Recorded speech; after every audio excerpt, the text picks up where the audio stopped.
Hey, on this episode of Taskforce Geek, we talk about the fixing art movement, about Invincible, the Amazon series, and the Image comic. We look at what might have been with Battlestar Galactica, and we have a new logo, and that's all coming up now.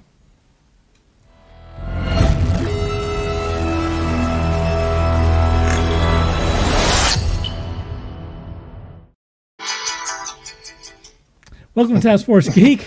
You noticed that was the new logo is not coming up now, but the show is coming up now. I'd have to change all that stuff, and I'm not. That's a lot of work.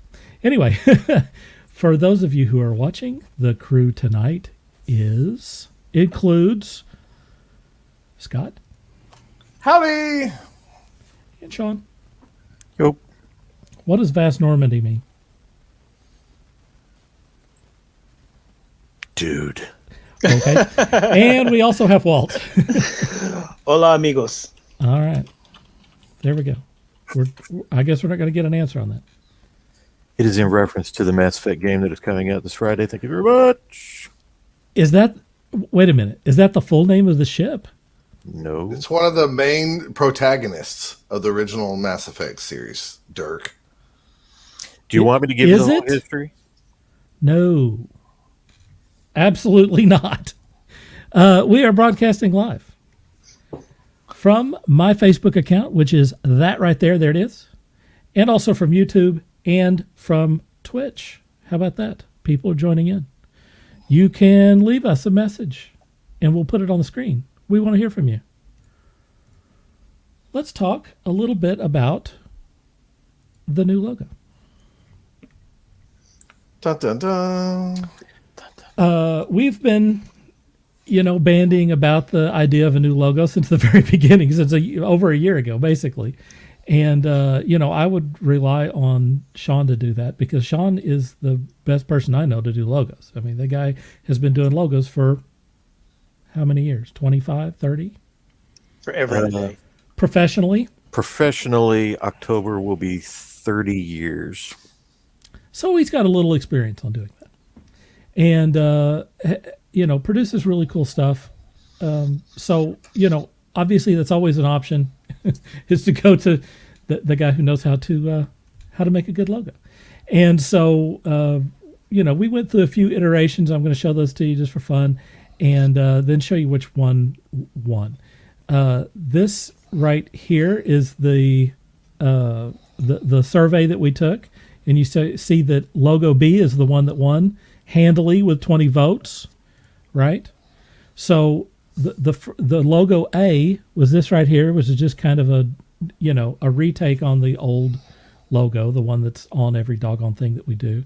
And then the C logo is this one right here, right? And it got 4 votes. It got a few votes. That was Sean's favorite.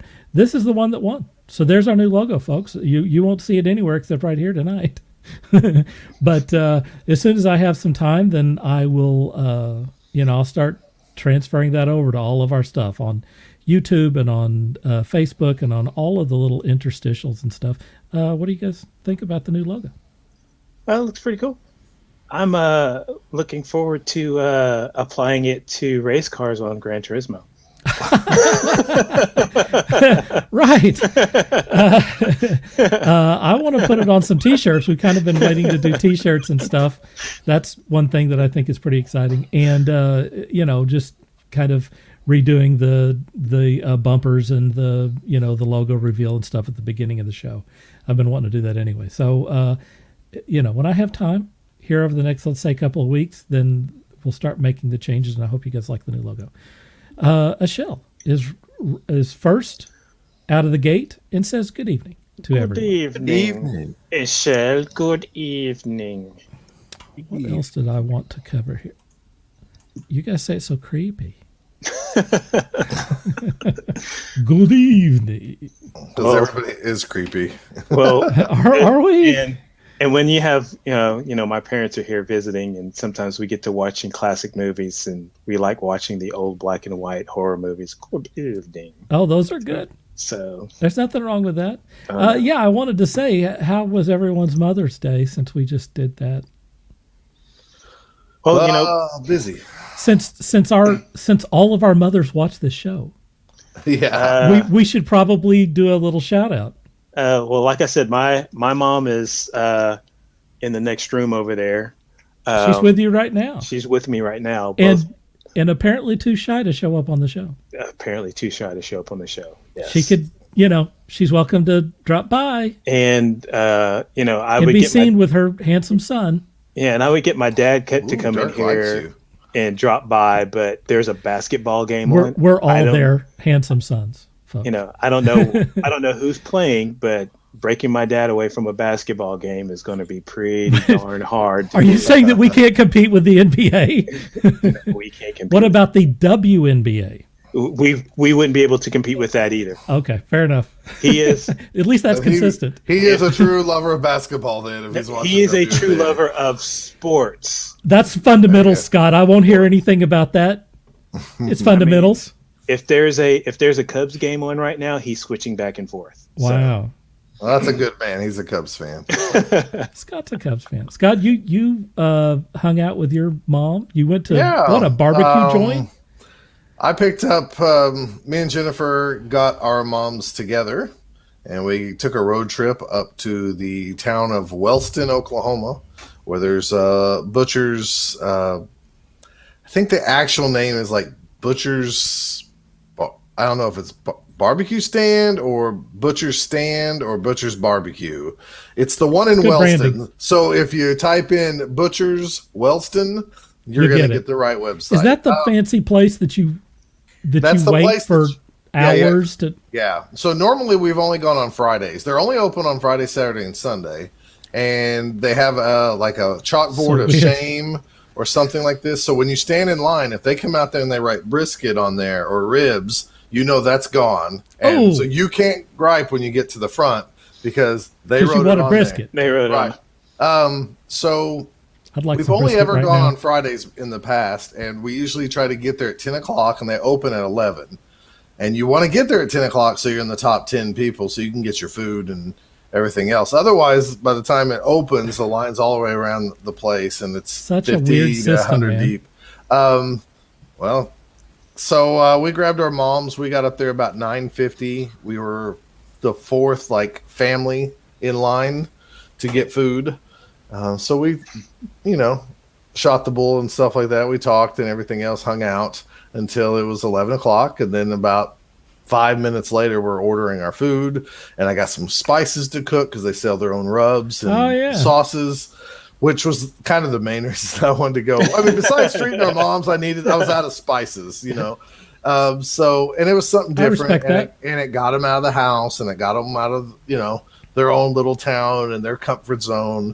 And I had to put up with listening to them gripe about how I drove. Oh, And no. A few times I was like, anytime you want to drive, I'm going to let you drive. What was Anytime you what was the issue? ever since I worked for Too FedEx, fast, too slow? Yeah. Ever since I worked for FedEx 20 something years ago, I like to be the first guy. I don't like to be waiting on somebody else. But Why does that not surprise me? yeah, exactly. So we got up there. I was in a hurry just to go wait in line, right? By the time we were done, I posted some pictures on Facebook. The line when we left was all the way around the building and down the way. But we got our food. They really loved it. They thought it was great.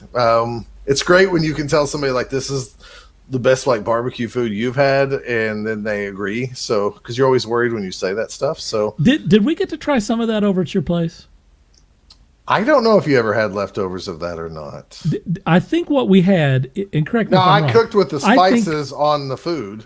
Okay, I think what we had maybe was some leftover, apple pie baked beans or something. Oh yes, I got some of those. but we I didn't think get the actual barbecue. Yeah, you didn't get the barbecue, but you got the baked beans. So yes, there was the apple pie baked beans. Those were good. Which had little chunks of apple. Uh-oh, That's look at this. amazing.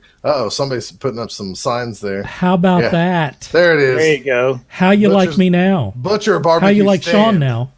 So that's how it used to be. Those same windows are there. Those are the windows that you're going to go pick up your food. But now they've added on. There's a covering over that whole area there, and it's indoors, and everything else. I try their pickled onion. They have pickled onions and pickles that come Do you together. sit outside? No, not anymore. It's covered. You can see right there where they're building on Okay. to cover that up, and it's indoor, so I'm you hungry can now. sit outside. I am if you too. I want some brisket now. Believe it or not, I had their redneck nachos, which God, is that sounds fantastic. What does that it's do? like you get to pick brisket or that right Oh, there. Dude, damn. those were the bombs. So we cheated on our keto diet. We had a ton of food.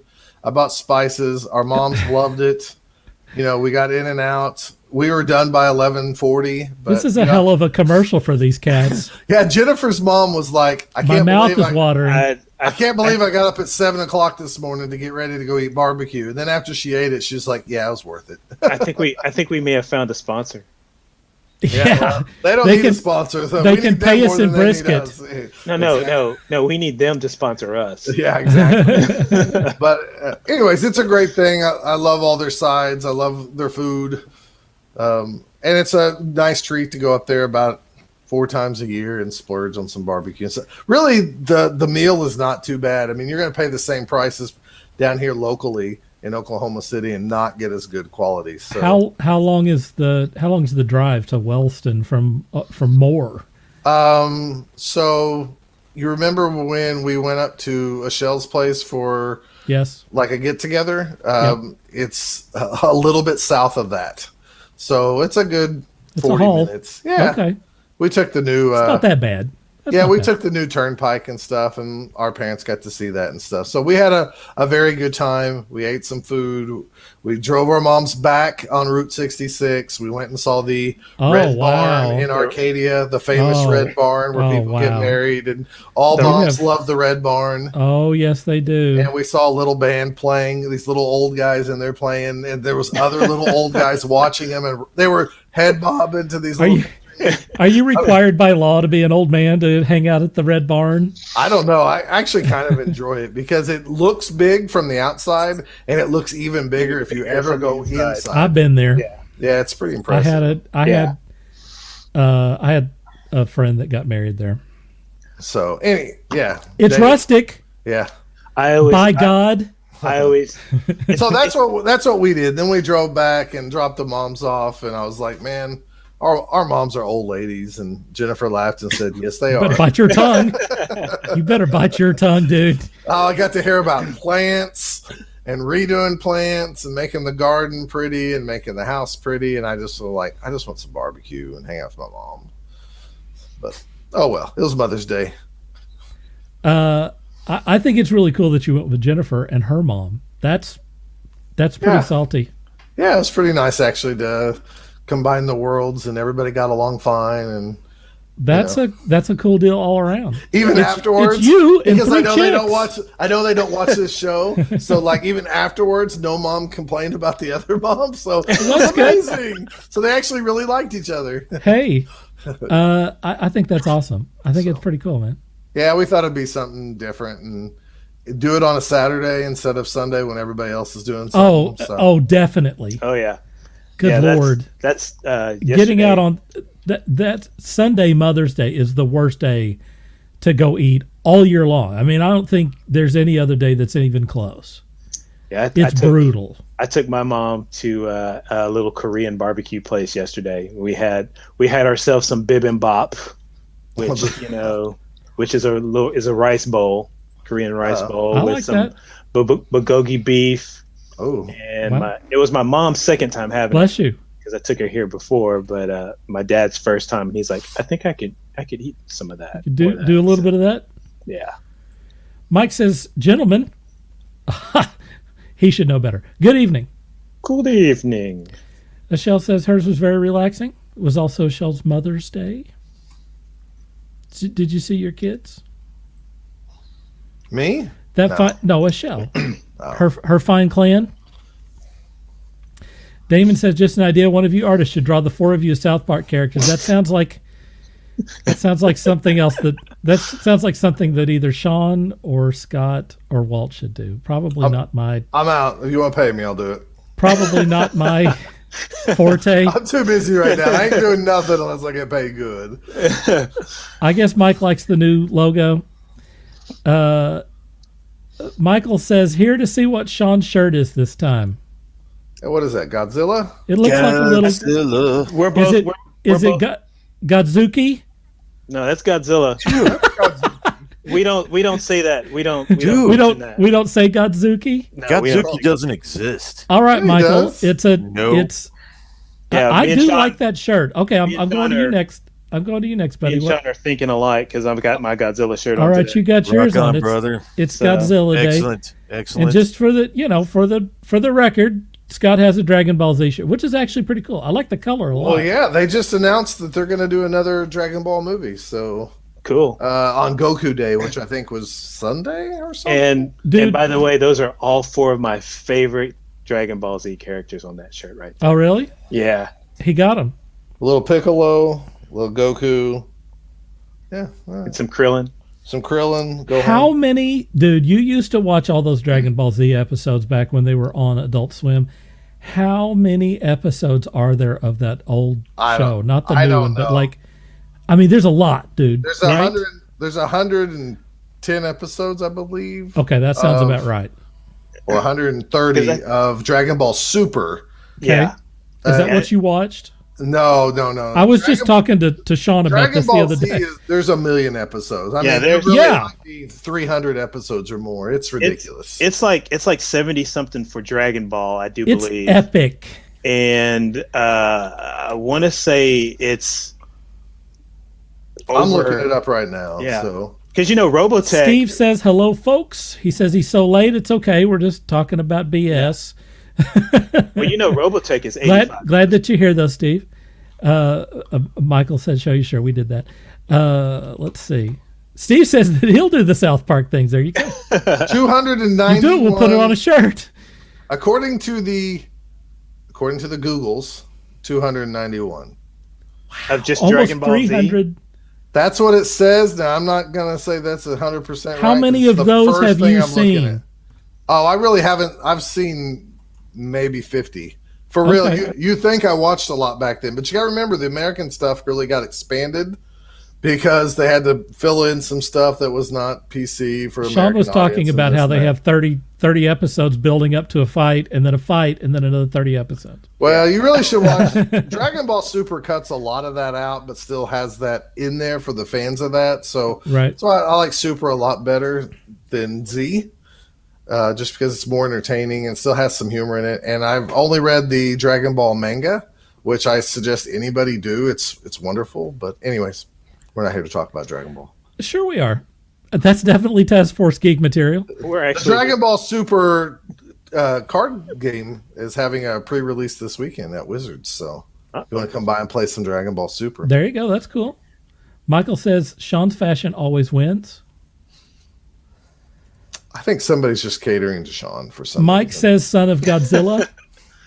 That's Godzuki. that That that's is not Godzuki. It's not Godzuki. It's not No. Godzuki. Godzuki is your favorite? Godzuki was the animated, campy. Hanna The Barbera. Hanna-Barbera thing. I thought you loved that when you were Nah.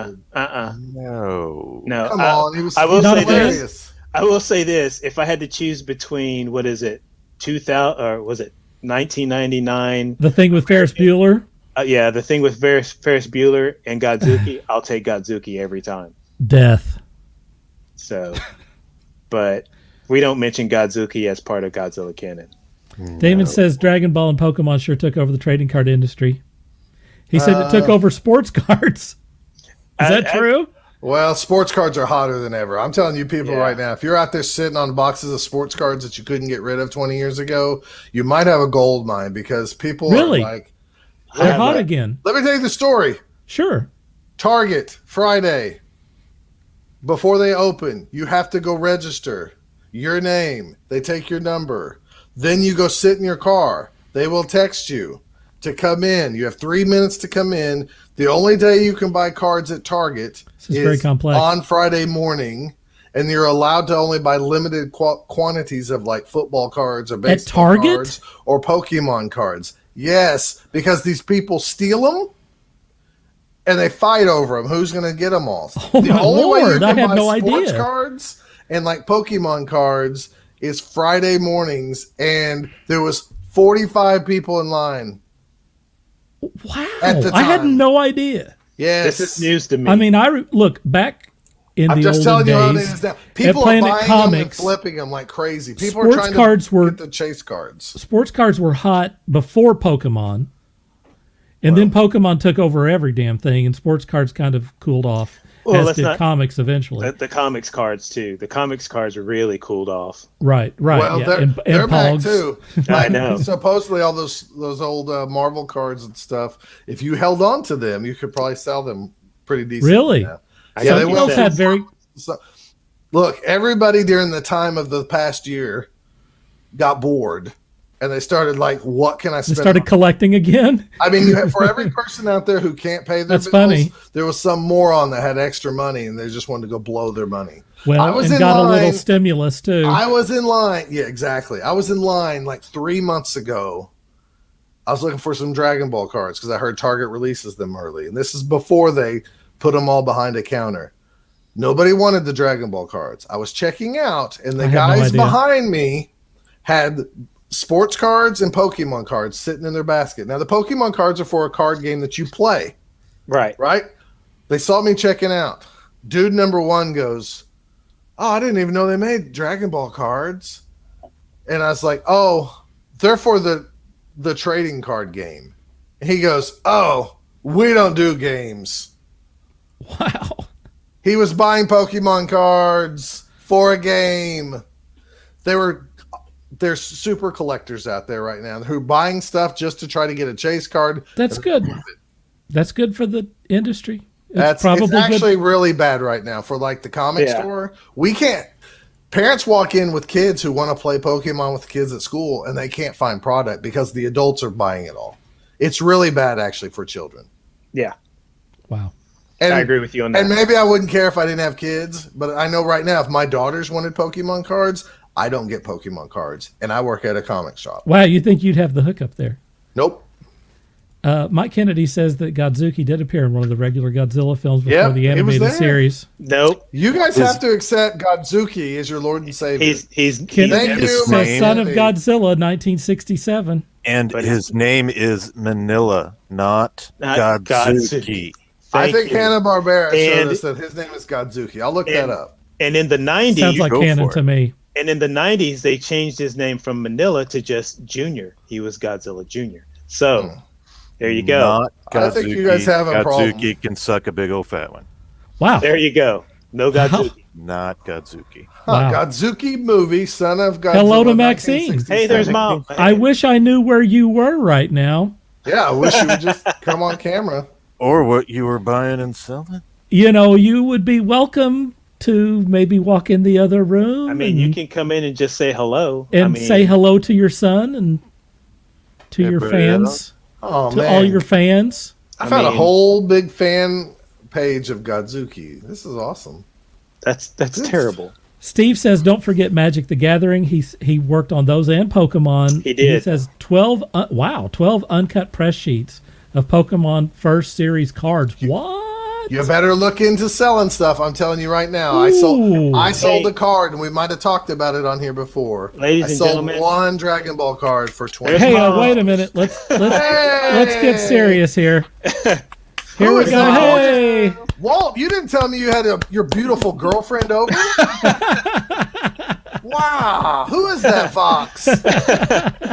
Ladies and gentlemen, that's my mom. Oh, hi. Hello. So it's great to have you on here. That's cool.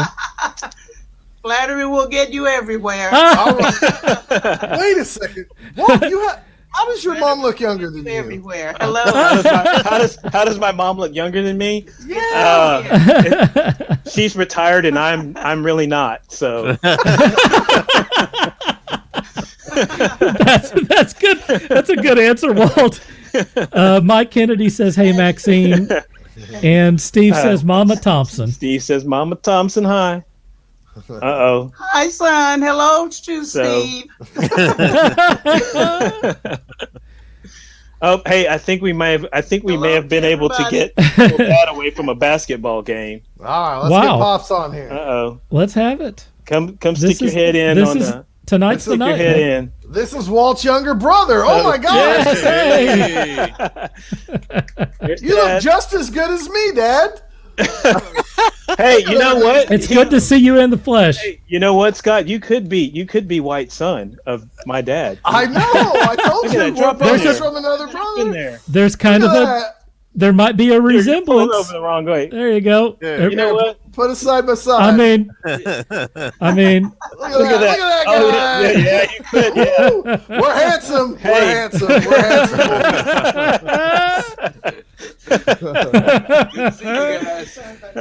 oh wow.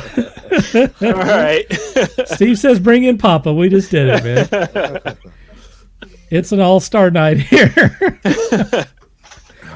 Oh, that's fun. Let's boy. see. Damon says that he works seasonal at Target. A guy asked him to look up this box of Pokemon cards that were coming out soon. As I'm looking it up, he says, "Whatever you have, I'll take them all." I kind of raised my eyebrow because they were $50 a box. They will. And Yeah, they'll flip they'll do them. it. And They'll there do you it. go. That shows you. Every card thing right now is hot. Wow. Especially if it says Oh. we have a chase card in it. Now, like Magic the Gathering's not as hot because they don't have like one chase card per case of cards, that somebody's going to get and flip it for $2,000 or something like that. But the Pokemon, Digimon, Dragon Ball makes me mad because Dragon Ball's kind of not been a top tier game. Yeah. So you can find cards everywhere. And now the players are struggling to find stuff because it's sold out everywhere. Because the collectors. Yep. Pretty crazy. And the company you think would make more print run of it, but they don't. But Man, no. they really don't. So All right. We're actually going to go to a subject. a real subject? Okay. How 'Cause about that? we've just done nothing but BS for 27 minutes. Hey, that's fun. I like That's that. what happens. I did too. It was all good stuff. All right, here we go.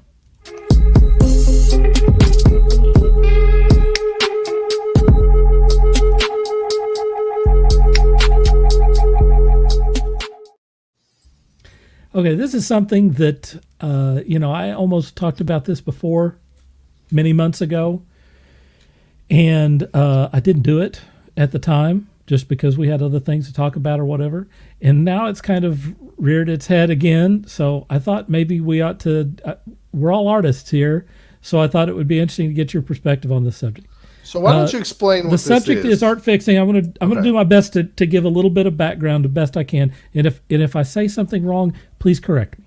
I know that Sean's followed this pretty closely too. So look, art fixing is maybe not what you think it is on the surface. It's not like someone who is taking like Rob Liefeld drawings and fixing the anatomy or the proportions or trying to do better backgrounds or whatever, like putting feet on characters. That's not what they're doing. This is a thing where people, for their own reasons, decide that characters that are being portrayed by artists have some sort of social justice inadequacy. So it's maybe a character that is white and they should have more color in their skin, or they are thin and they feel like the character should be more well-rounded, let's say, or some other grievance, some social grievance that they are going to fix this artwork. So I'm going to give you two examples here. The first example is the reason why we're talking about it. And this is, and hopefully you can see it, it's pretty small on my screen, but on the left is a piece of artwork that was a cover for, I think, The Amazing Spider-Man, done by J. Scott Campbell. And it's a picture of Mary Jane, and she's sitting there with like some coffee or something in her lap or whatever. And then the person who fixed it changed her pose, like, so she's taken the leg of Mary Jane and put it down because she didn't like that, and then also has made her more demure.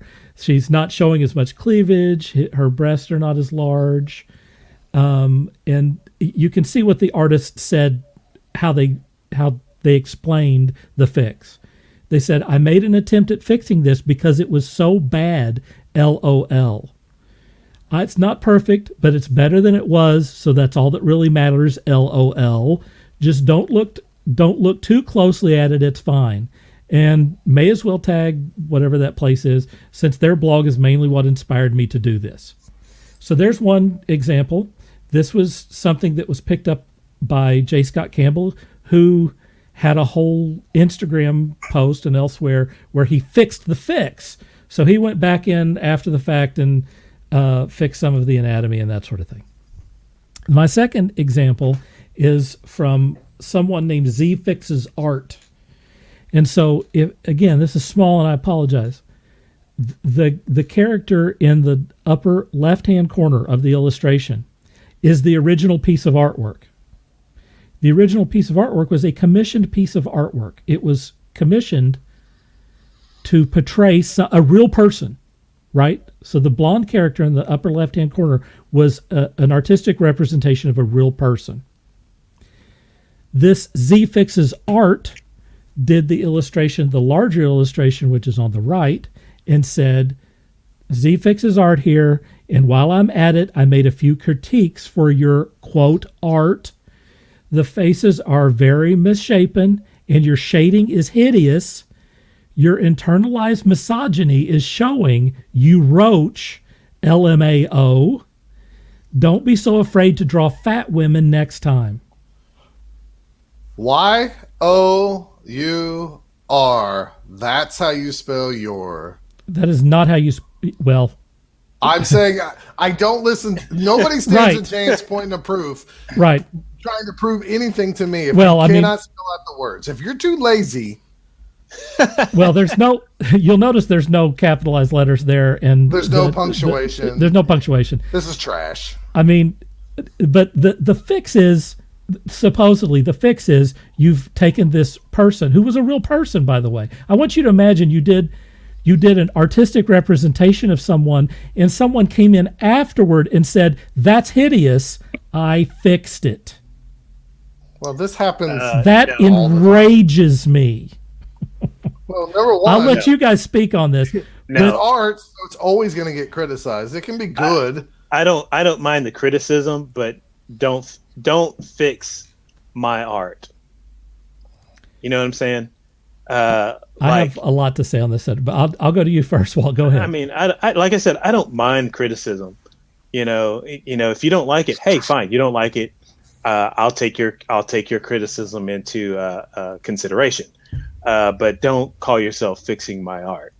Now, there are times when I'll do something like I did something maybe 20 years ago, and I'll look at it now and I'll go, oh my God, I can't believe I did that, and I'll redo it.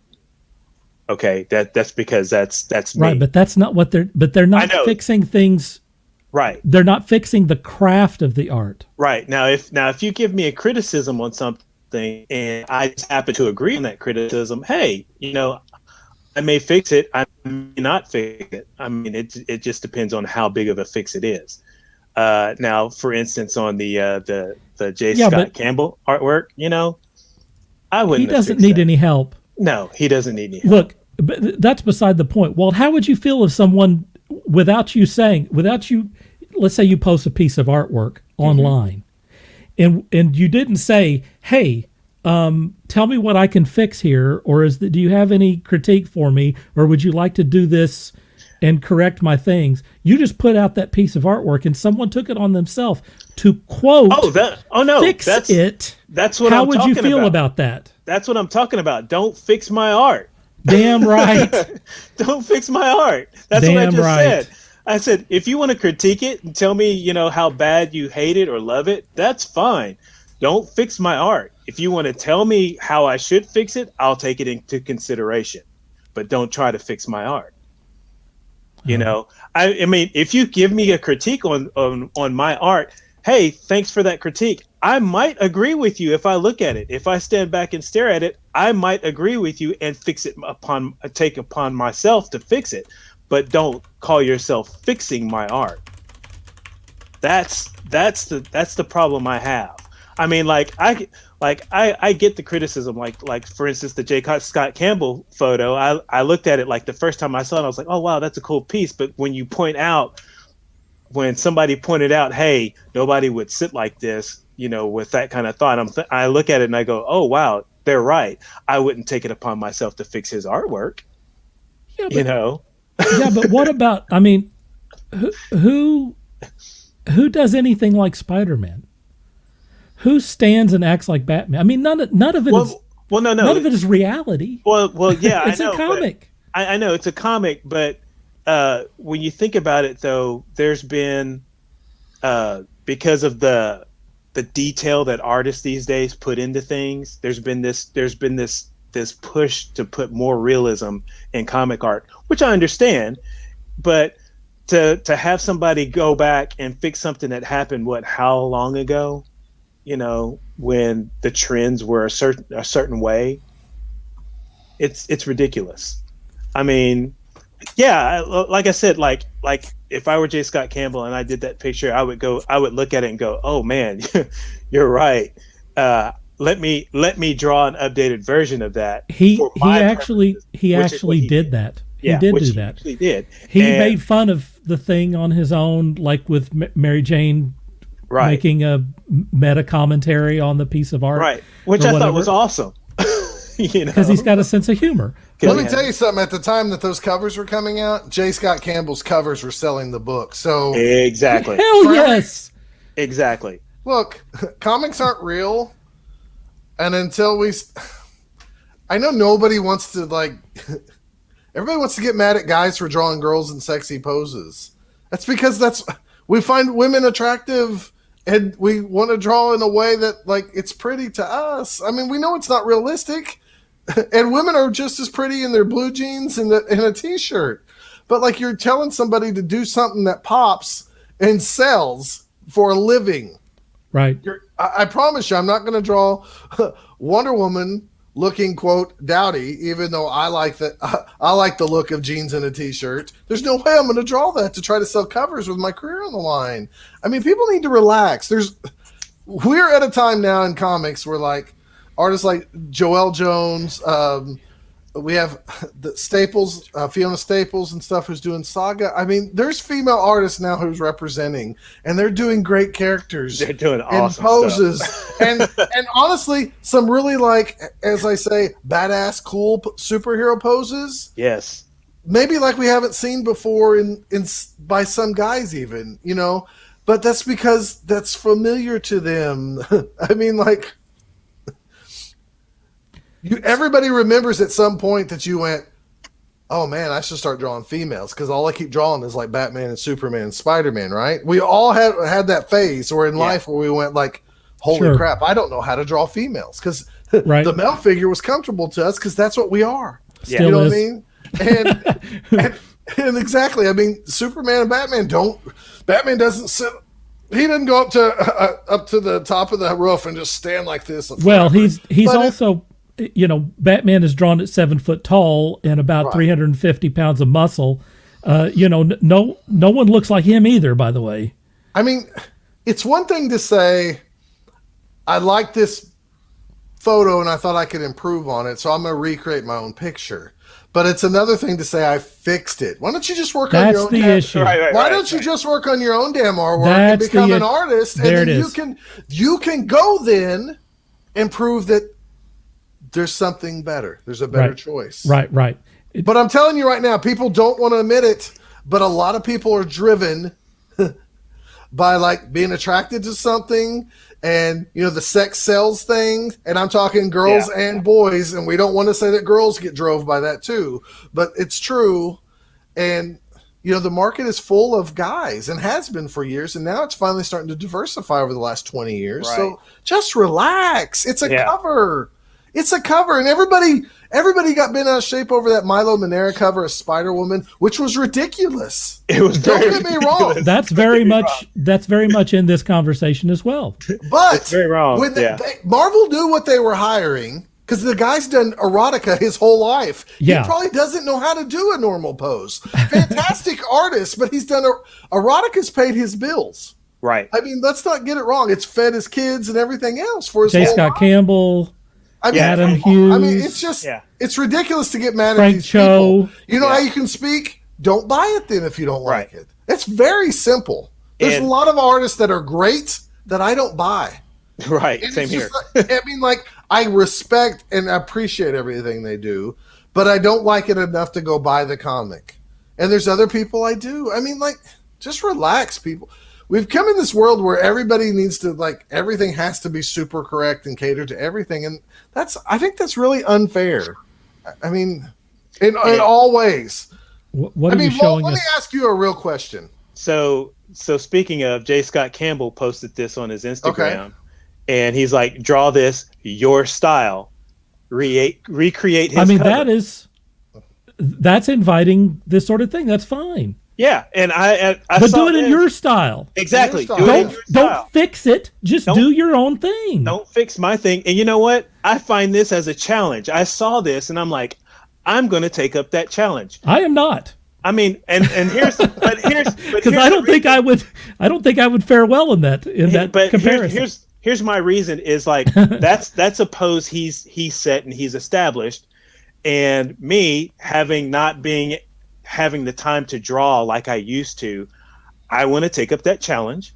I want to draw his pose, but I want to do it in my style. Not Yeah. because I want to correct his artwork, but because Right. I want to draw that image in my style. Well, That seems like a fun challenge. I don't have a problem with doing like the Star Wars movie poster with like the cast of Firefly or the cast of Guardians of the Galaxy, for example.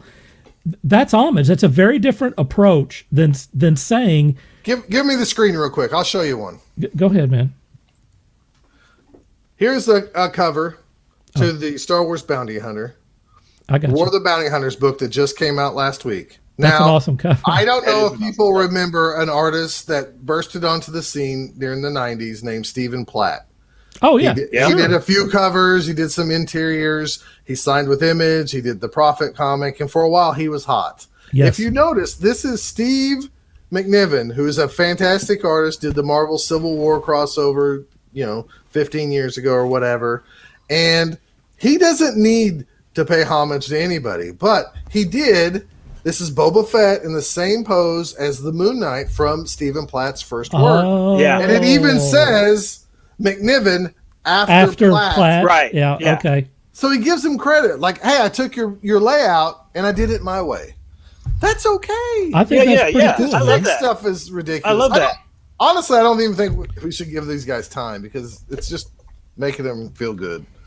But I know Sean's got something. Yeah, I really want to hear what Sean has to say on this subject while I fill up my water. Basically, all this is a group of. I don't even want to say it's a group of people because it's not like a collective. It's not a no. It is not. It's not. It is not a. I called it a movement, but it's really not a movement. I have said for years. It might be a bowel movement. I've said for years that Twitter is a cesspool, and this is yet just another example of that. Social Because media's a cesspool. sure, but Twitter seems to really generate a lot of, and I assume it's because you have a small window of characters to get a thought across, and half of these nutsacks don't know how to form a coherent thought. Good word. Thank you. Twitter seems to have really kind of generated this social. Oh, what do I want to say? This hatred for everything, it seems. Yeah. And because every time you hear about something like this, it doesn't matter if it's fixing someone's art or if it's the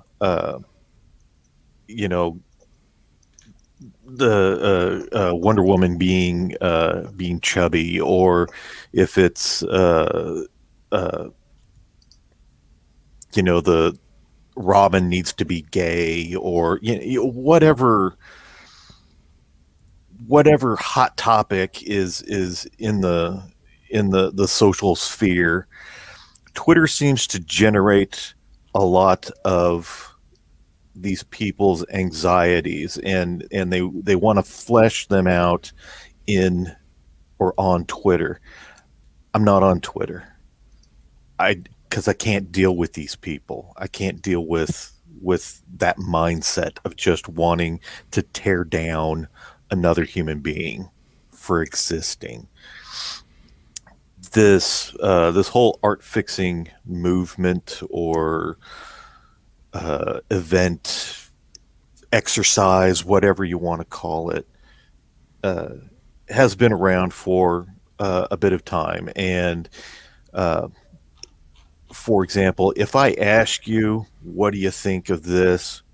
Tear it apart, rip it to shreds. I've got a thick skin. Because do whatever. Because you have invited that. Right. I'm wanting, and sometimes it can be informative. I'm wanting to get better.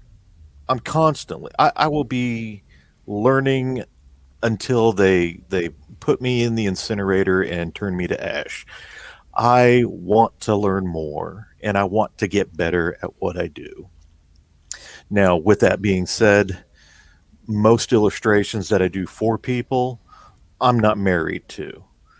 And what I mean by that is, in the case of J. Scott Campbell, he was hired to do a cover. He did a cover, and he forgot about it. Right. That was his job. He did the artwork. Okay, moving on. Next one. Because that's the job.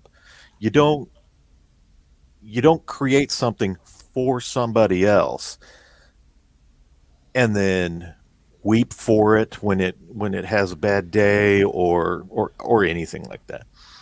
So this person comes in and says, I don't like how J. Scott Campbell drew a female character 5 years ago. I don't think that that is humanly proportionate. Nothing J. Scott Campbell does is humanly proportional. Nope. Because that's his style. Right. That's his style of artwork. A normal human being wouldn't sit like that. Okay, that's not his style.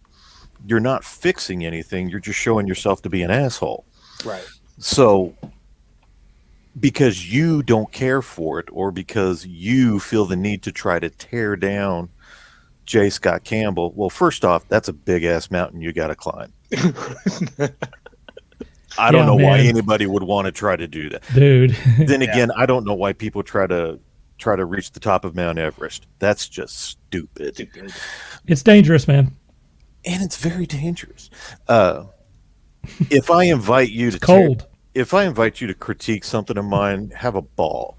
If you take it upon yourself to critique something of mine, get ready, because I'm coming back. We're going to have a discussion, and you're not going to like how it ends. I'm not perfect. I'm not good to the extent of Joe Madureira, J. Scott Campbell, Alex Ross, John John Byrne, Walt Simonson.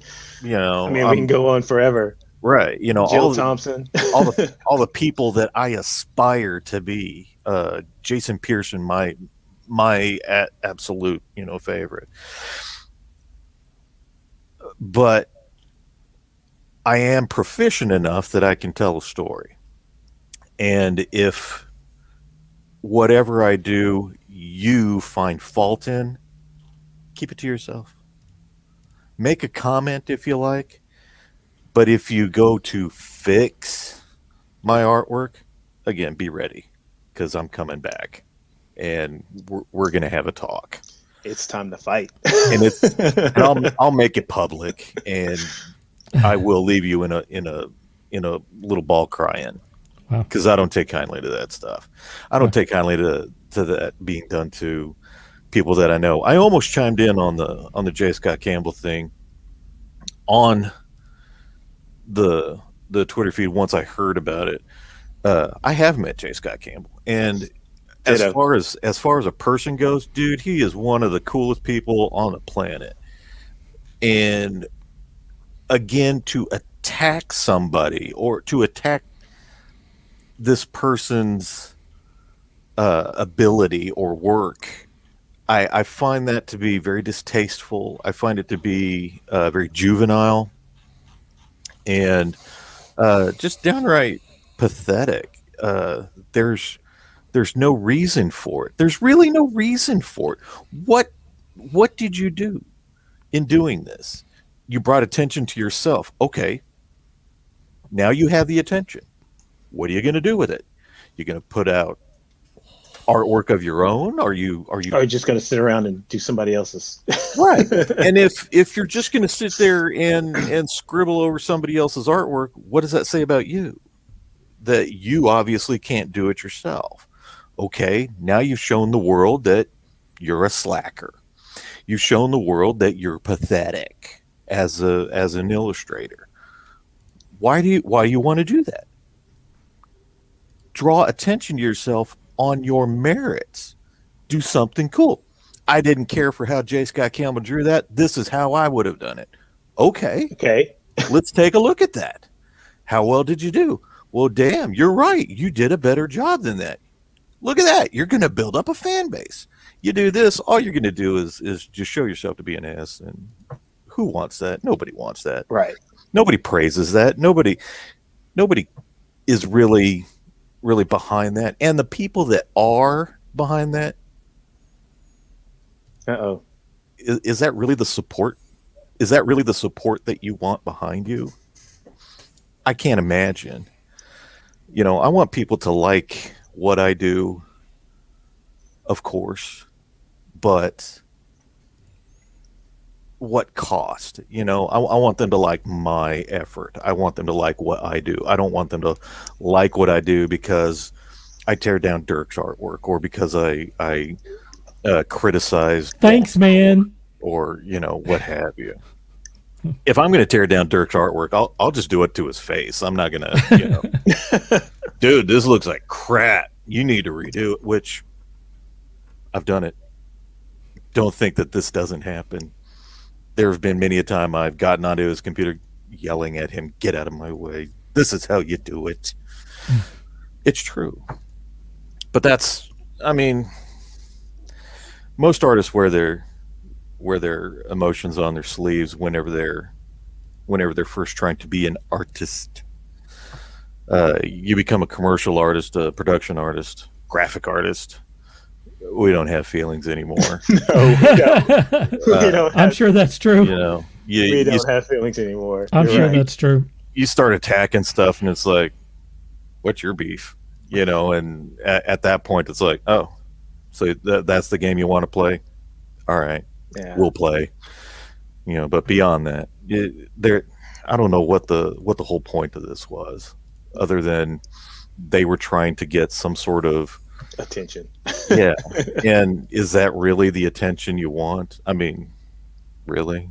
Yeah. I'm not for that art fixing thing.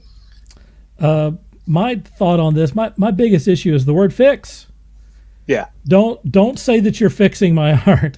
You can have a different take on it or whatever, even if you don't agree with whatever. If I draw women that are too sexy for you or whatever, you can say that's too sexy and, do your own thing. That's cool. What's wonderful about the internet and about the, what's out there is that there's a cornucopia of different art styles and stories and media that you can consume now without ever leaving your house. You can get on the internet, you can download stuff, you can stream it, whatever.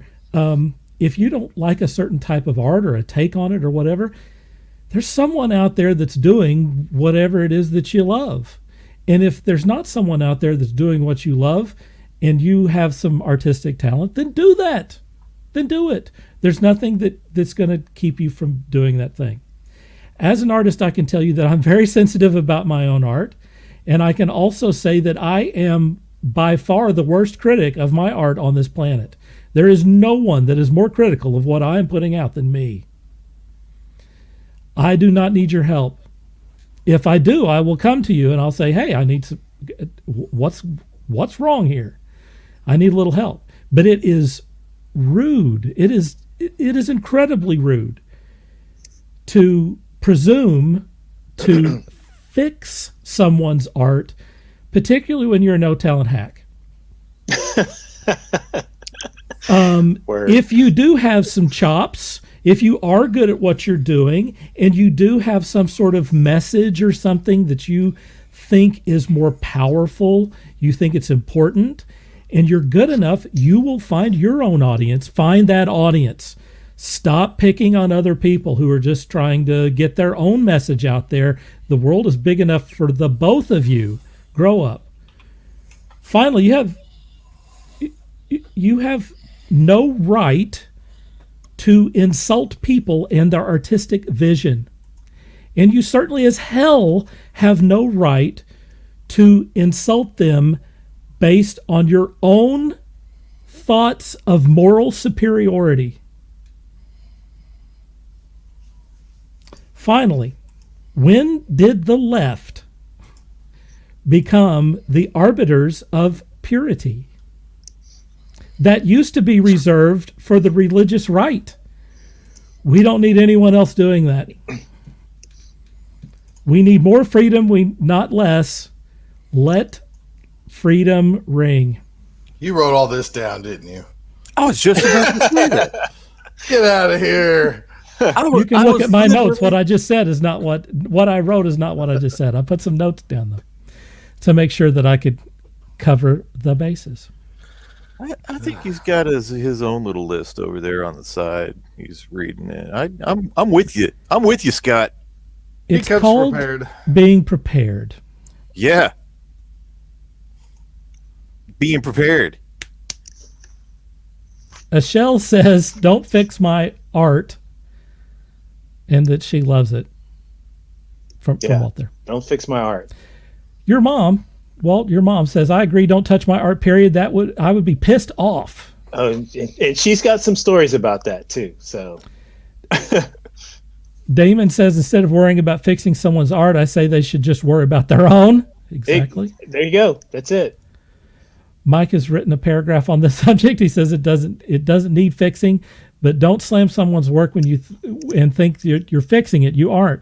I just proposed a big deal about a Frank Cho Savage Dragon piece, ripping Cho's anatomy on Savage Dragon. Wouldn't post his fix. Cho rejected the piece for other reasons, but not because of that. Wait a minute. People have been putting a lot of stuff here.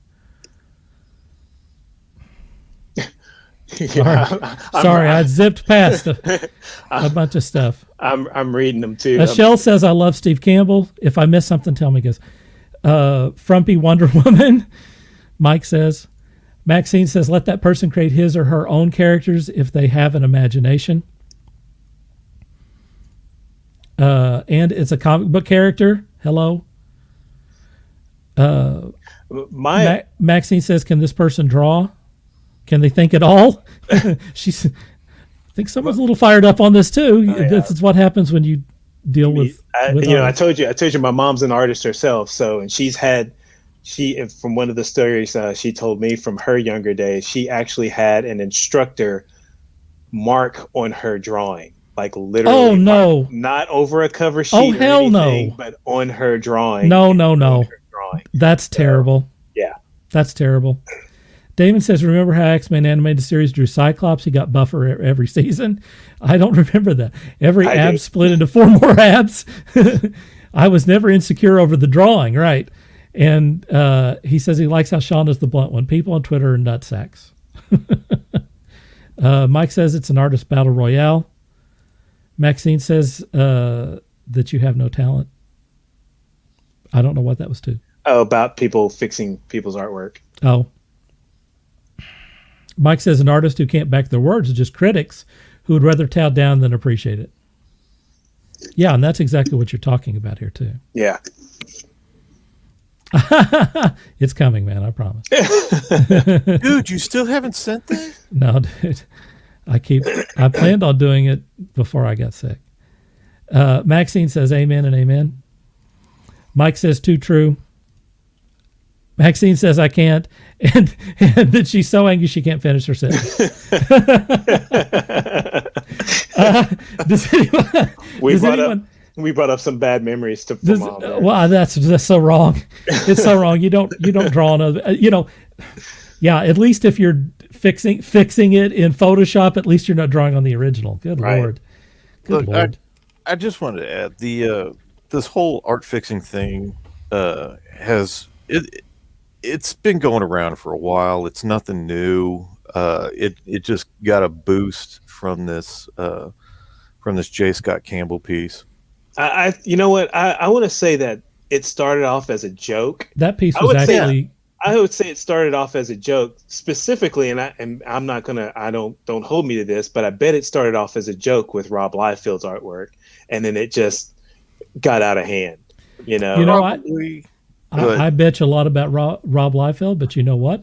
That guy's had a lot more covers, for Marvel and Image than I have. Yeah, I mean, say what you will. I mean, I joke about it. Say what you will about that guy's art.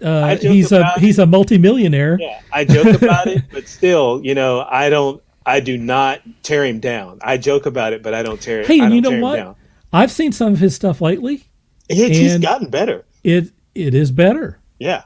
Still dynamic, but better foundationally. He was still creative. I mean, when you think about it, I mean, that was his style. If you want to talk about, you can't hold him down. I mean, you really can't talk. I'll be honest. I bought everything he did when he came out. I bought everything that he did. If it had Liefeld's name on it, I bought it, because at the time, if you take away his art style, he was a very creative person. He's created some iconic characters. Nobody knocks Cable. Everybody's a Cable fan. Everybody's a Deadpool fan. I mean, he created Domino. I mean, let's be honest. He created some lasting characters. So I got to give him credit for that. Yep. Anyone else have anything you want to say on this subject? Nah, I think we killed it. Yeah, we're done. All right. We're moving on to the next thing.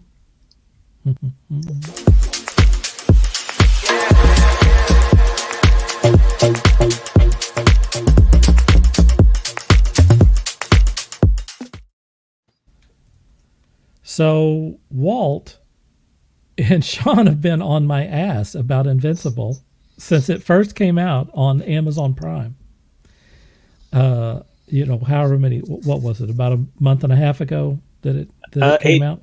Literally 8 weeks ago. Okay. Or 9. They just concluded the series. They being Amazon, announced that there's going to be another couple of seasons. I mean, they didn't commit to one season; they committed to 2 more. So it must have done pretty well for them. They knew that they had a hit on their hands. So all I want to do is say, have you read the original comic? Did you watch the series? What do you think about both of them? And what do you think about the differences? And just any comments you want to say on the subject. And first, I'll go to Sean. I've read both the comics and obviously watched the series. How much have you read? I'm just curious. I read the, as you would call them, floppies. I read the floppies up until somewhere in the 20s, and then I started collecting the trades, and I think I got the trades up to, I want to say 15. I think. I was just curious. That's a lot. That's a lot. What was it? About four issues per trade? Something, maybe 6 issues, maybe. Okay. Wow. I don't know. I'd have to go back. How long did that series run? Forever. In fact, I think 147 issues or something like that. Wow. I've read all of them. So is it still going? No. He ended it. No. All right. I think they wrapped it up a couple of years ago, didn't they? Yeah. It was many years ago. But it was at the time, it was, how do I want to put this? It was such a unique take on the superhero world. It was violent. It was dirty. It was chunky. It was very bloody, very, very bloody. You know, I don't think without Invincible, I don't know if comics like The Boys would have had the success that it did. I don't know if, gosh, now I can't think. There are a lot of other superhero comics and stories that have come out that had that more adult view. Everything from Mark Miller. Yeah, pretty much everything from Mark Miller. Jupiter's Legacy, by the way, on Netflix, Right. apparently is very similar. much in the same vein. Yeah. Haven't Scott watched Snyder. it.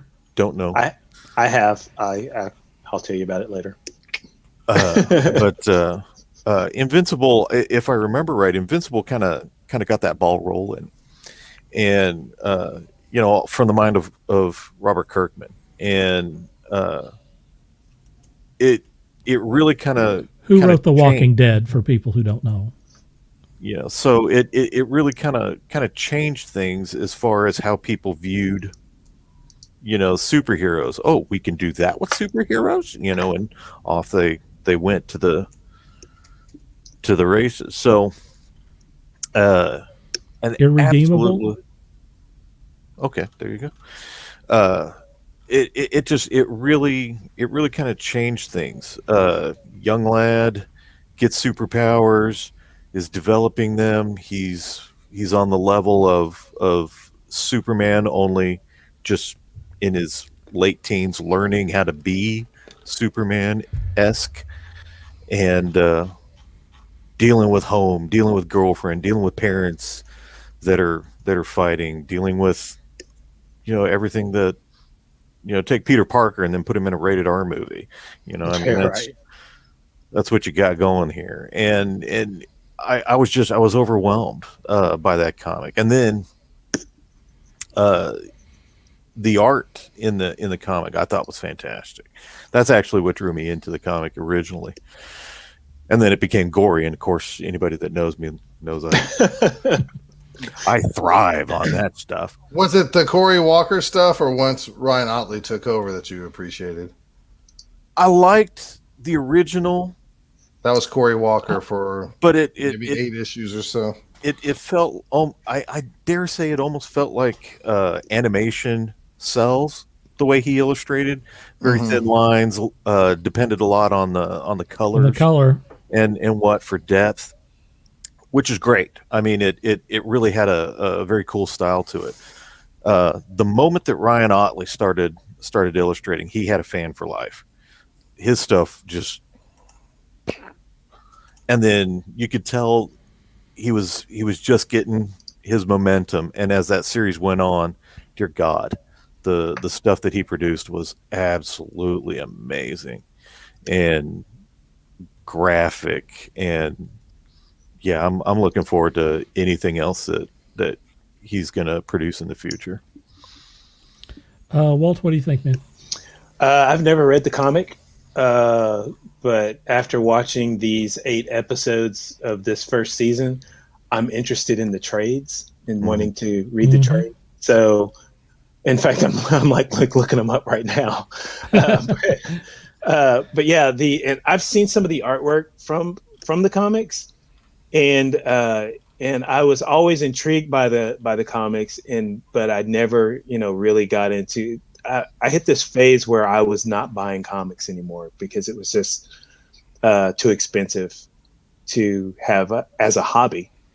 And right. And I remember Invincible being introduced in Savage Dragon, and I don't know if I have that issue or not. I don't think I do, but but I wanted to get it just to see who this character was, because I knew the character was going to spin off into its own character, but I never followed through on it. And then I basically rediscovered Invisible when the series came on, and I watched that first episode, and I'm just kind of into it. And then like Sean says, if you haven't watched it because you didn't like the style of animation or whatever, which to me, I love this style that they're using. Right. Got to the end of that first episode, and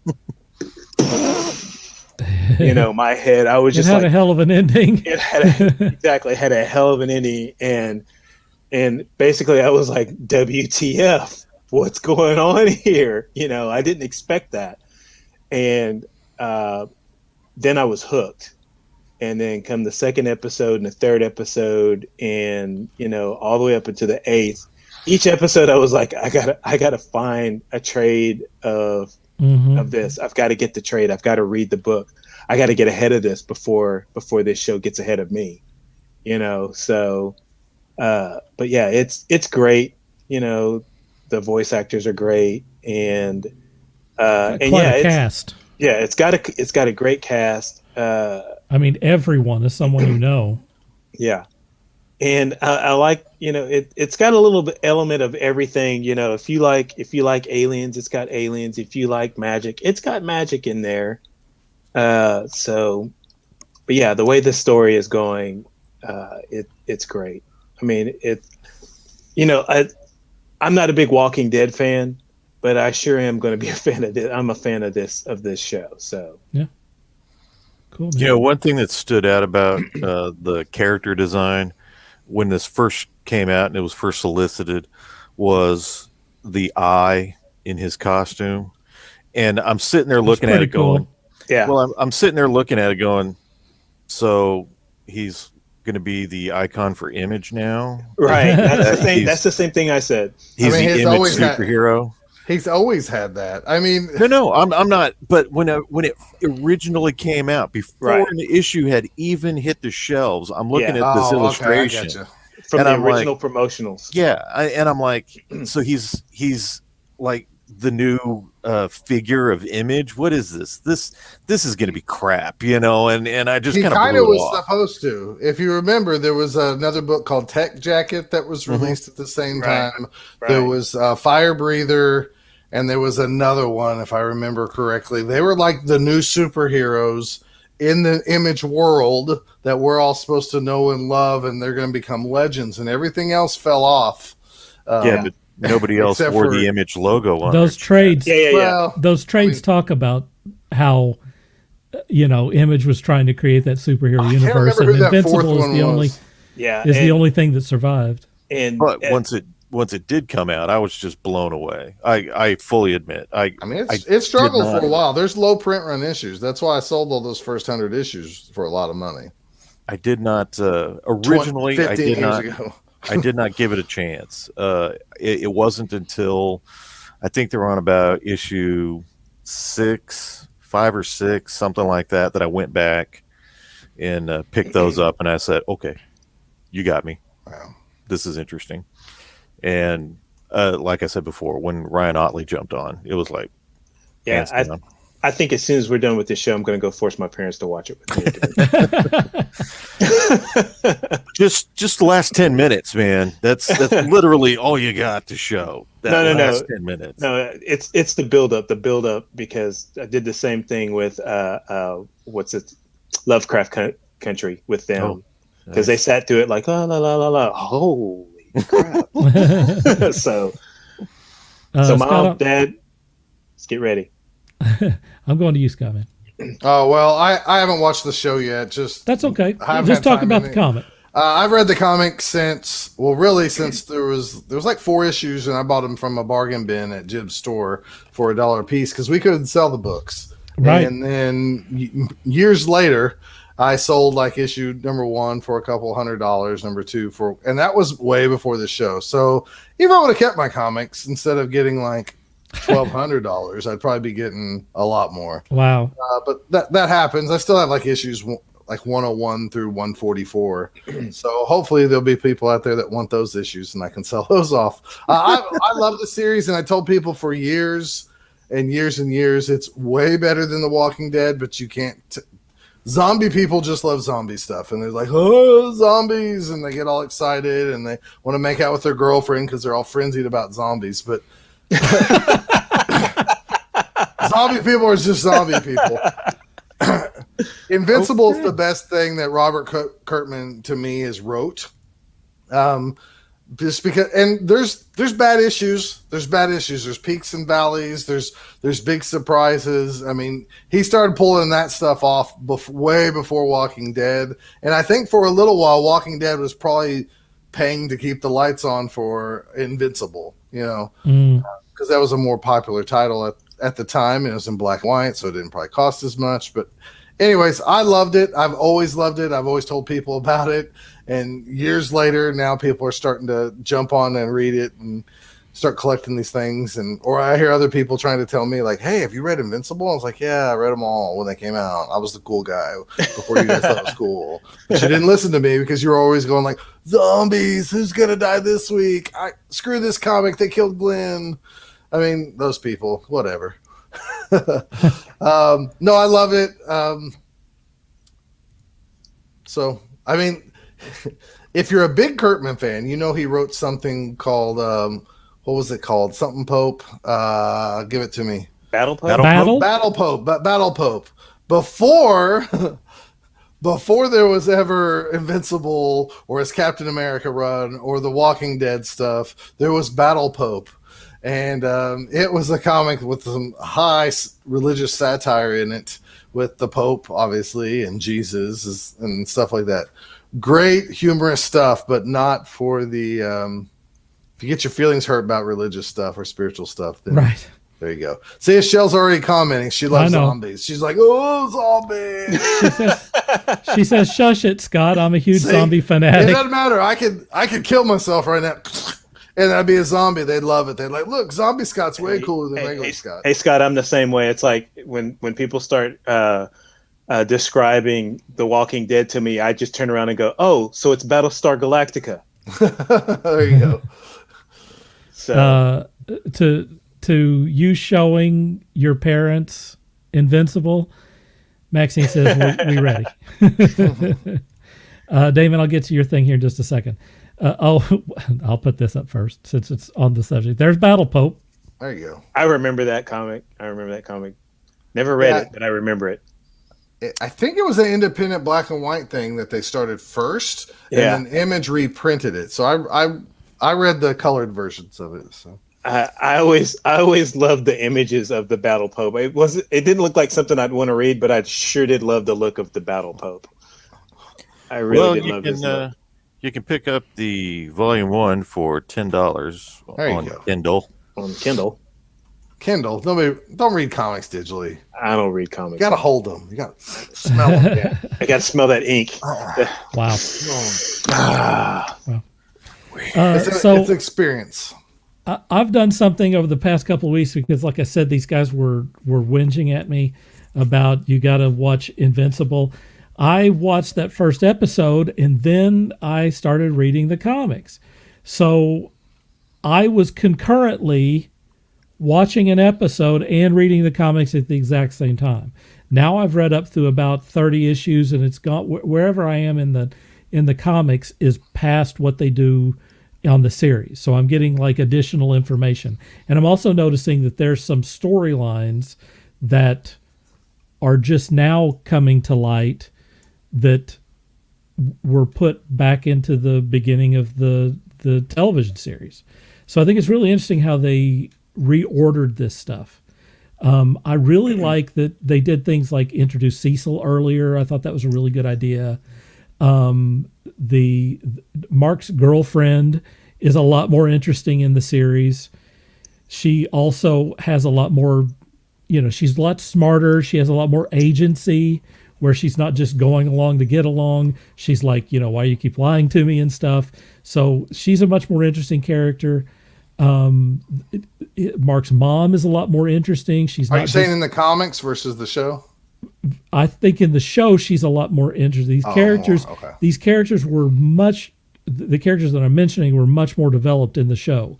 They had much more, development, much more of a character arc. Well, I mean, in some ways, shouldn't they be though? I mean, like if you took one of your ideas that you published 140 issues of, and you go, "I wish I kind of would have done this," and you get that opportunity with the show. There's no doubt about You're it. definitely going to do that, right? There's no doubt about it. I mean, they've like eliminated the the fluff and stuff that's in there, and storylines that the way that they have reordered it was very, very smart. But it's all still the same story. There's nothing in there that is radically different. It is still very much the same story that's in the comics. I also think, like I said, I think that Mark's mom is a lot more interesting. She starts kind of figuring out without giving it away. She kind of figures out what's going on in the television series, where in the books she was completely caught unaware. And so they make her a much more interesting character, I think. I really like the art in the comic. Now I have to say that I haven't read past issue 30. I think that the original guy, who was the original guy? Cory Walker. I think that Cory Walker, at least at the beginning, I think Cory Walker, I like his style better. But it's interesting to me that they found a guy that kind of does a very similar style that he did, similar enough where it's not jarring, where you're like, who's doing this? And I can see with every issue that he is rapidly improving. So I'm going to be interested to see how he looks on issue 40 and issue 50, because I mean, he's turning out some great stuff. I don't mean to be disparaging. No. I think you can compare Otley's run in Invincible to the same thing you could with Greg Capullo's art in Spawn. Because he was a good artist, and then he gets. I mean, remember when he got Spawn? Besides Sean, probably everybody else in the world, and I knew that Capullo was doing Quasar for years, and nobody reads Quasar comics. He did X-Force too. So, but everybody was like, Greg Capullo's taking over Spawn. He can't stack up to McFarlane. And then you just watched him grow and grow and grow and grow. Oh, and you see that with Otley too. I mean, they almost parallel how much growth they gain by doing that. Otley's done some Spider-Man stuff for Marvel once they relaunched it. When I saw Capullo do Spawn, I was like, he's doing Spawn? I'm like, really? I said, that's going to be a switch. And then I got that first Capullo issue of Spawn, and I was like, what? Wow. So, but yeah. To the point of Capullo, I discovered Capullo doing X-Force. Yeah. And he blew me away. He blew me away with his stuff there. And it was nothing compared to what he's doing now See, he got me back on Quasar, which I was just like, I was the only guy buying Quasar comics. I remember his stuff on Quasar too. I didn't even know about Quasar until after I had discovered him on X-Force. But whenever he left X-Force to do... These people all have to start somewhere. Sure. Yep. But when he left X-Force to do Spawn, I think that was his transition. It's close. They did something that I thought was ingenious, which was when he moved over, McFarlane was still penciling, but Capullo was inking his stuff. Mm-hmm. And then there was this shift, and then Capullo started illustrating, and McFarlane was inking Capullo's stuff. Mm-hmm. So there was this kind of melding of the two, and you can tell when Capullo took over, but it had a very consistent feel to it. And then eventually, and you can see it in his Creech stuff. Whenever he finally did his own gig, he was very much influenced by how McFarlane illustrated and how he inked, and he took a lot of that and just kind of made it his own and developed it. And that's, you really see a lot of that in I think it was the medieval, not the medieval Spawn, but I guess it was the medieval Spawn when Capullo put like the thick armored shield on his arms and the big huge boot thing that he had. I mean, he really took that influence from McFarlane, but I really liked how they did that transition. The Yeah, you're comics right. flowed, and they smooth you without knowing the illustrators, without knowing their individual styles. You would have just it was beautiful. It was a beautiful transition from one artist to another. The way they did it, I was really digging that. David Finch talks often on his weekly drawing show about how he learned by hanging out with that Image crowd. And I mean, he started out just kind of doing backgrounds and stuff. I mean, that's where he started. But he's got, all of these incredible Image artists at the, right when they were the hottest, who were, showing him how to do these things. And when he would start doing, pieces of art, and, someone would, drop by and give him a little critique on what he's doing and get him to the next level. I mean, if you're lucky enough to be in a group like that, you can't do anything but get better. Are you kidding me? Like if you were in a bullpen with all of those great artists, I mean, that's insane. The learning curve would be huge. Look at the history of Joe Madureira. He came on to Marvel Studios as an intern, Right. surrounded by Jim Lee, Top Guns. Todd McFarlane, Yeah. Rob Liefeld, Yeah. Mark Silvestri.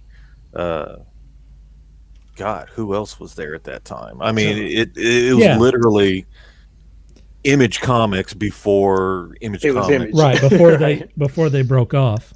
And he would illustrate something. He'd say, "Hey, Jim, what do you think?" And Jim be like, "Well, you need to, Willis Portatio. You need to change this, and change this." Okay. Yeah. What do Plus, you think can just about go this, over. Rob? You could go over and see what they're working on and how they're tackling, your panel design, and how they're, doing character stuff, and how they're shading, and how people are inking. I mean, it's just, And not to take anything away from Joe Madureira, because he did take these lessons, and his early stuff did look a lot like a Jim Lee knockoff. Right. It did look a lot like a Mark Silvestri knockoff. But then he became his own thing. Joe Madureira Yeah. see, through his influences through anime and video games and what doing have all you. right. That Deadpool series. Dude, that Deadpool series. I love that Deadpool series. That was the first thing that I really got of his. And I go back to that Deadpool series all the time. you can see the foundation. You can see where he's starting to break off from the Marvel guys and doing his own thing. And God, beautiful stuff. Beautiful stuff. I want those pages. I want to find those pages on Heritage Auction or something. Damon says, asked if I still run a comic store. I'm thinking about opening one in Houston. And yes, I know all the risk. I've thought about this for the past few years. And then corrects himself. He said, he means Scott. I used to run a comic store as well. I didn't own it, but I ran one.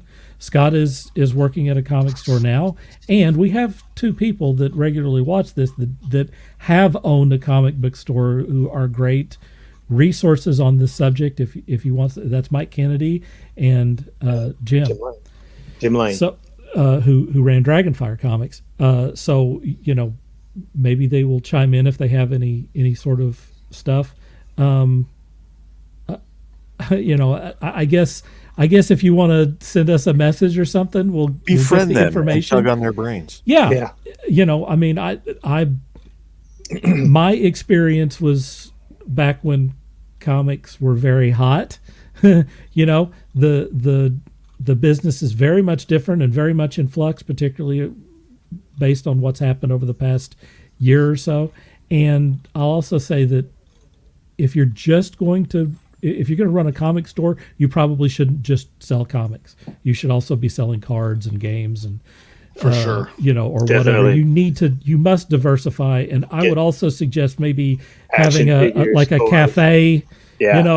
and have a place for people to play, games or something like that. You cannot be a one-trick pony and keep the thing open. They can't even do that in New York City now. Nope. I mean, even New York City cannot support a specific comic store. So find something else or many something else's so that you can, diversify your products and get more people who are involved in your stuff. But, with that said, I don't think comics are going anywhere. No, And Houston's probably a great town to open a comic store in. So, Well, let me tell you this: you need to check your area, because when we were down in Houston to watch a Pats game, as you already know, there's some pretty cool little shops in that area. So you're saying he's got a lot of competition. yeah. I'm not saying it can't be done better. I'm just saying there's other shops in there, and people are fairly loyal unless you can't get their latest issue of Wolverine. Then they run to the other shop. You know what I'm saying? There's a shop here in not too far from where I live here that has a ladies' night, and Hey-o. yeah, and they have so all the neckbeards are there ready to try to. Well, no. Hey, would you like to come see my Star Trek collection? It's Ladies only. It's a ladies only, and it's like after shop hours, and it's basically introducing like the ladies come in and they're introducing other ladies to different books, comic books and whatnot. That's a very innovative idea. Yeah. And anything involving wine is a great thing to do. Damon says it's going to be action figures everywhere, and I've thought about stuff that would set me apart from the rest. Very important. Good. I mean, marketing and branding. Yeah. That's going to be, 10 times more important if you're talking about comics. And Keep doing it clean. stuff, There's one in Houston I know that looks just like it looks like a terrible flea market booth that's gone to hell. There's stuff on the floor and everything. That's not good. Yeah, make it look like an Apple store. That'll make a big difference, because I've been into a lot of comic book stores that look like a garage sale. Mike says, sure, he's telling you, Damon, you can contact him. Any advice he can pass along, and that we're right about diversity in the products. He also adds that customer service is the main thing. That is. I mean, it really is the main thing. You go to the Chick-fil-A. Yeah. Where they say it's chicken. the Lodge. He said, don't just get caught up in being a fan. He says he's already looked at getting a retail account with Hasbro. He knows about all the shops there.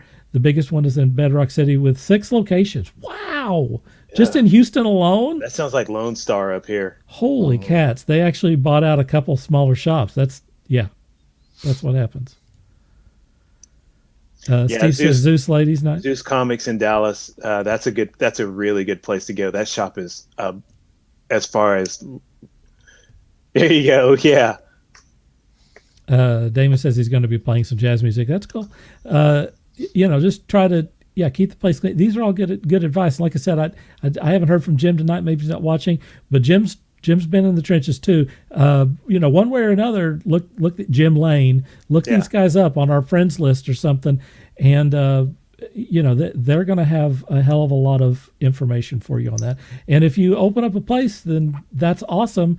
Maybe we'll come down there and sign some comics or something. Hey, free Wi-Fi is always a good thing too. Well, that's a good excuse to go to Houston, and that's not that far away. I mean, that's free Wi-Fi is what makes me go to the laundromat that I go to. Really? Really? That's funny. Really? You want to make it like Cheers. You want people to be going there because they know all of their friends there, and it's a fun time. You don't want them to just pop into the place. But you also need them to spend money. So yes, I mean obviously.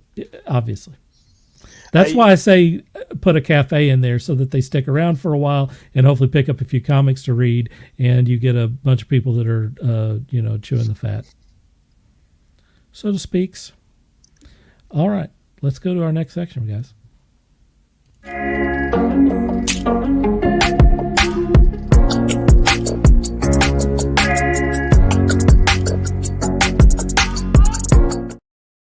Who would have thought that Mother's Day was going to blow through so much time? Holy cats, Mother's Day.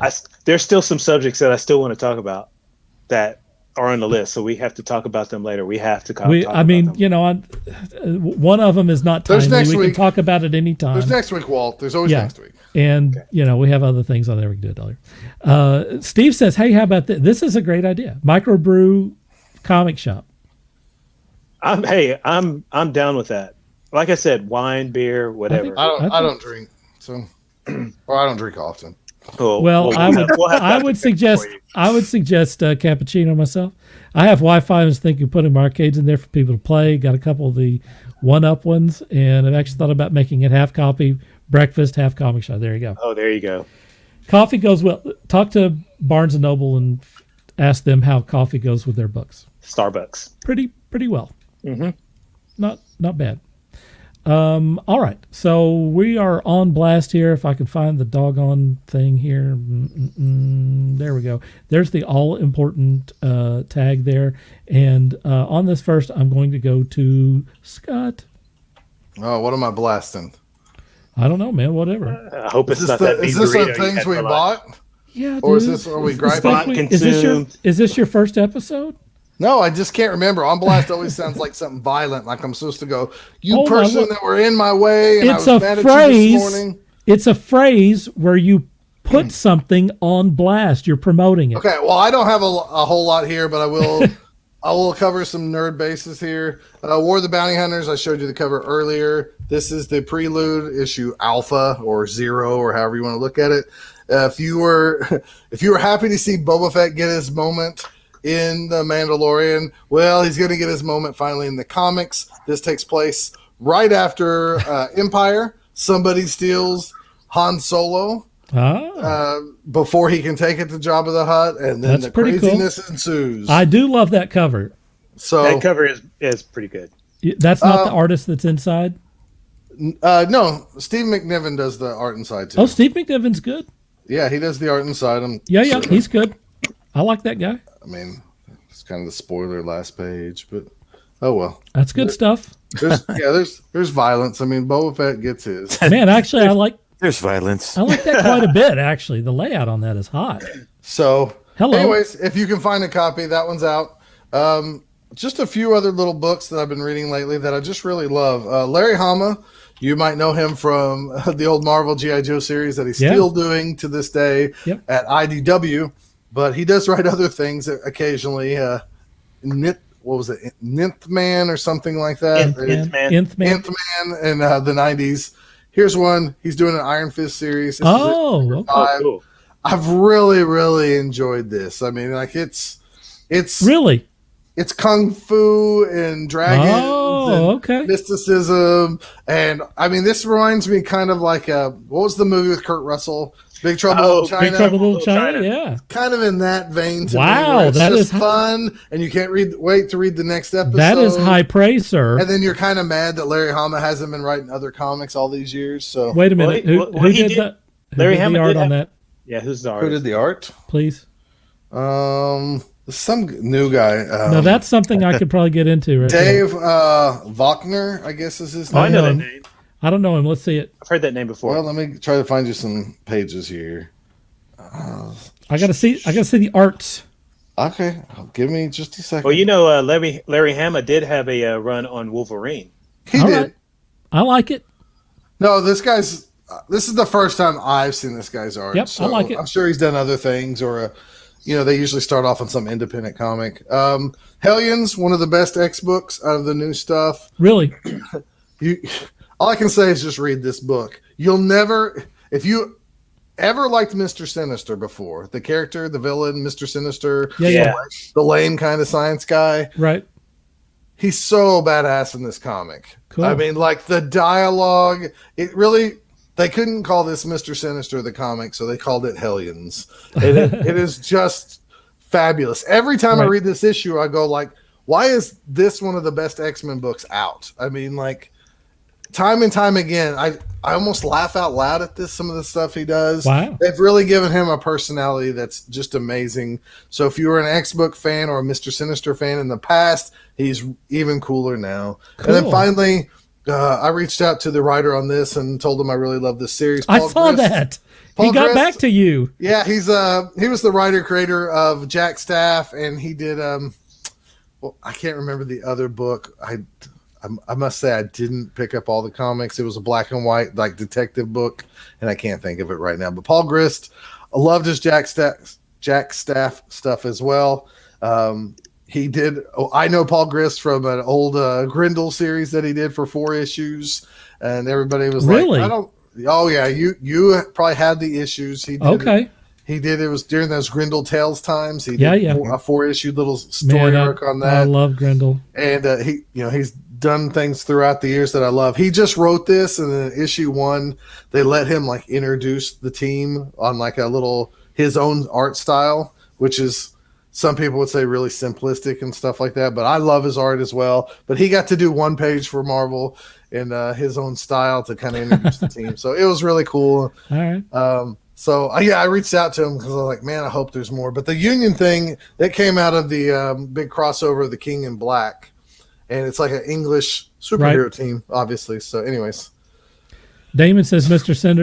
Sinister is one of his favorite villains. Damon, listen to me, man. Go get Hellions. Go get Hellions. This is where Sinister is featured, and they've. If you thought he was a 10 before, because I didn't, I thought he was about a 4. He's now a 12 in my eyes, Wow. So like, you're gonna be like the zombie people. You're gonna be like, oh, Mr. Sinister, I love you. So go get Hellions. Zeb Wells has been writing it since the beginning, I believe, and I don't know who decided to make Sinister this way. If this is a Hickman thing, I don't know. Wells has done it, but it's really, really good. And every time I'm like, why am I still buying this? Then I read it, and I'm just like, oh, this is amazing. So, anyways, that's all I got.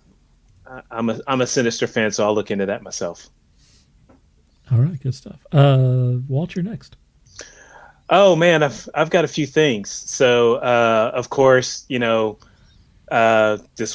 this past week was Star Wars Day, so I did watch Bad Batch, and then the first episode takes place right after the Clone Wars. In fact, during the last 4 episodes of Clone Wars, and then they dropped the second episode on Friday.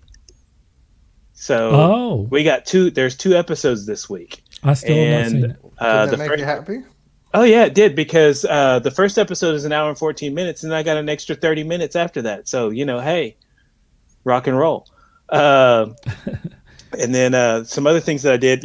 Hey, these are already out now in the stores.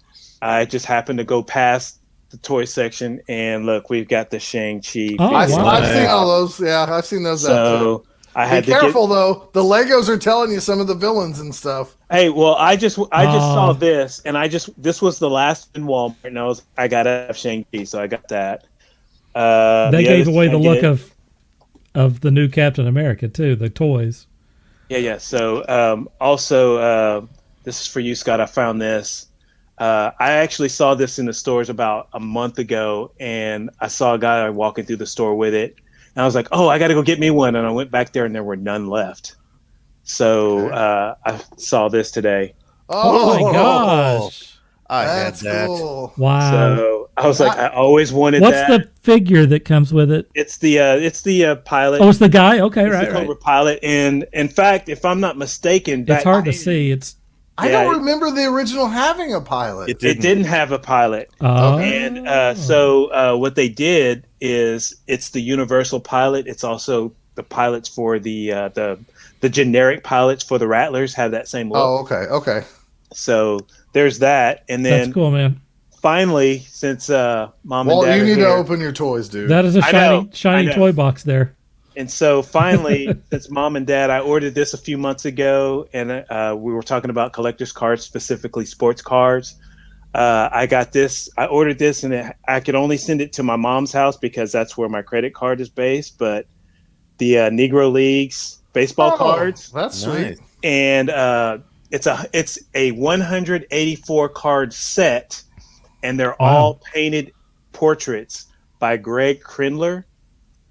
Okay. Look at those. Those are painted? These are painted. These are awesome. Wow. He's a huge. Those are beautiful. Yeah, he's a huge baseball fan, and I accidentally. Wait a minute. This guy painted 180 paintings. 184 paintings. Wow. 184, and you can actually. I got to get to work.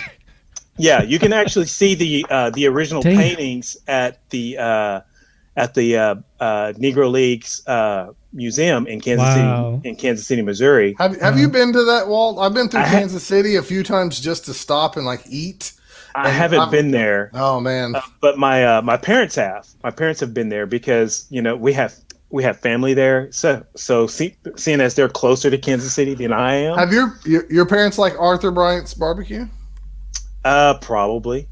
Because it's kind of, from what I remember, I saw signs of like that was where, like, I think the Monarchs, it was close to that area where the Monarchs played and stuff. Yes. Anyways, I was just curious.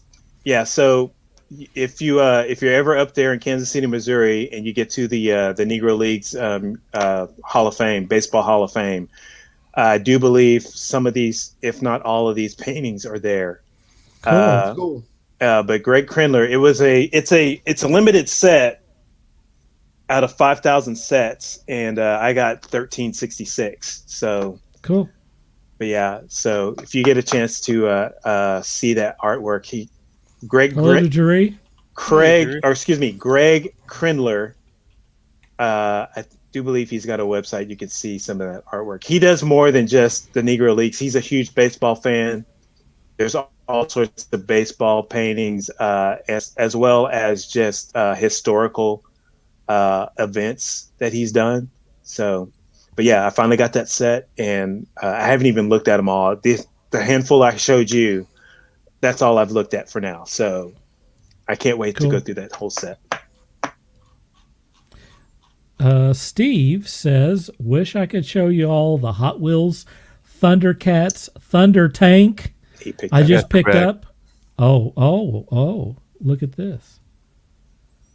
Oh, yeah. Oh, that's neat. That's cool. All right, that is pretty cool. I got your back, bro. All right, I'm digging it.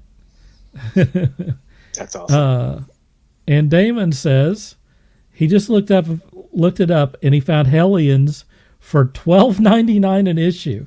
That might be the trade paperback that's collecting them. There's 2 trade paperbacks out, and I'm finding them for like $12.99, and the second one is like $17.99. So, anyways, look around. I'm interested too. I am too. I hate to say this because Marvel and them don't make money, but they don't need money. They got Disney now. Yeah.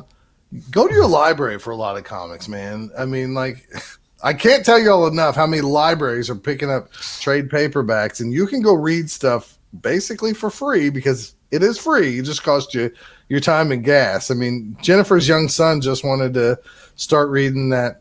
What was that anime I watched? I told you about a week ago. Demon Slayer. Yeah. And that kid reads like big, thick Harry Potter books in like, he's like our friend Steve Eckert. He just absorbs the content. Yeah. And 8 hours later, he's like done a with sponge. the book. He read the second Player Ready 1 book in one night and stuff like that. So I said, don't buy him these mangas because he's just going to power through them, even at 300 pages a book. And he's already, in a week or so, he's already on like volume 8. So like it saved her $80 versus, getting it for free and he can get the content. Steve Eckert would go through a comic in like 2 or 3 minutes. I thought our buddy Steve Eckert would actually, I thought he was looking through the pages, like just to look at the art. Right. And he read the whole comic. Yeah. He'd read $50 worth of comics in about 30 minutes. Yeah. Jeez. Not kidding. No. Like I can't get through Batman because my art nemesis does it, and I can't get past. Yeah. See, we're I would like different. to connect myself to Jorge Jimenez by making him my art nemesis. We But absorb all the visuals. yes, like I will go through every panel and like, he just crushes my soul with every brushstroke. He would have to be almost as equal for you to have a nemesis, bro. You're not even. That's the joke. You're like That's a the tier joke. K villain in his world. That's the joke, man. All right, Sean, let's go to you next. Well, I've been doing quite a bit of work over the last week, so I didn't get to really consume a whole lot. But I did over the weekend check out a couple of movies. One of which was the recent That's a good one. Michael B. Jordan movie, Without Remorse. it's a Tom Clancy. It's based on a Tom Clancy novel. You can tell that Mr. Jordan here is looking for a property to really pour himself into, and with any luck, this will be one. He did a great job. He was a great character. Really enjoyed this. Check it out. It's on Netflix right now. Give it a look. See if you fancy the time. Is it Also, Netflix or Prime? I think. I saw Actually, it now on- that I you saw it say on that, Prime. It's I saw it on Prime. now that you say that, It's I Prime, think it's on dude. Prime. It's Yeah. a Prime exclusive. Yeah. Okay, well there you go. Because I will second watching that because I watched that. Yeah, I'd too. like to see it. It was fun. It was he. Of course, he's Michael B. Jordan, so he already has a particular persona about him. But unlike one of my other favorites, Jason Statham, he actually does have a bit of range. Michael B. Jordan, he can emote somewhat, and You pretty much know what you're going to get with Statham. Not that it's a bad thing, but it's a bad thing. but yeah, you're going to get a certain thing. I dig with the it. hell out of Jason Statham movies. Thing is, you know exactly the pacing of the movie. Yeah, You know Right. exactly. Okay, an action scene will be coming up in approximately You set your watch by it. 2, Yeah, 1. you know. So yeah. nothing against him. Again, I dig my Jason Statham. he's film, cool, man. but they're Jason Statham films. The other thing that I watched was a movie called Neza. It's a CGI animated. I don't want to call it an anime, but you know, it has a very unique looking characters that could, you know, be considered anime. Great story. You can tell that this is based on an actual folk tale or folk story. Beautiful animation in this. This one I believe is on Netflix. Mm-hmm. This one is. And what I really dig about that, I had purchased the 4K HD of this. I have yet to open it. I hadn't had time. I hadn't had time to get to it. And then whenever I was sitting down doing some sketching and whatnot, flipped on Netflix so I could have some sound in the background, and I saw this on there. I was like, ah, crap. So I watched it. Didn't get any sketching done, but I watched this movie. There are so far 3 movies in the run. I believe Netflix only has 2 of them. But definitely take a look at it. Like I said, the animation, the characterizations and whatnot are absolutely beautiful in this. They did an amazing job, I think, with the characters, and it makes me actually now more wanting to learn more about the mythology of these characters and the just the mythos behind all of it. It's really, I found it really fascinating, really interesting. Go check them out. Cool. For my On Blast, I mean, I literally have been watching and reading Invincible over the past week. I mean, that's really all I've been doing, trying to kind of. It's interesting because there are certain plot points that were spoiled by the show, and there were certain plot points that were spoiled by the comic because I was literally reading them right, at the same time. It was all really good. I didn't really say this during the Invincible thing. They're both really good. I mean, the series was a lot of fun. If you don't want to read a bunch of comics, it's very accessible. One thing I didn't say is that it's interesting that they formatted this thing not like a cartoon or anime series. They formatted it like a 1 hour live action show. So the episodes were running 40 to 50 minutes. Scott loved 40 that. But 45. Okay. I got stuff to do. So what it did is allowed Your them. board games can wait. Not just board games, buddy. What it did is allowed them to tell a much more complex story that explored all of the different characters and all the different plots that were going on, and they did it in a very adult way. I mean, this is definitely for adults, not for kids. There's a lot of decapitations, let's say, and not so much anything else, but it's really meant for adults.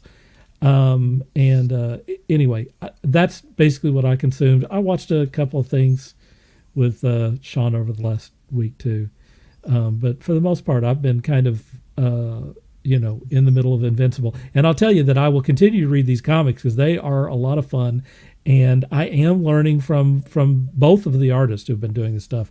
Their artwork, I wish that I had the ability to render these characters and backgrounds and stuff with the what looks like ease. I mean, maybe it's not as easy, but it's very tight. The stuff that they're doing is very tight, and I appreciate that about it.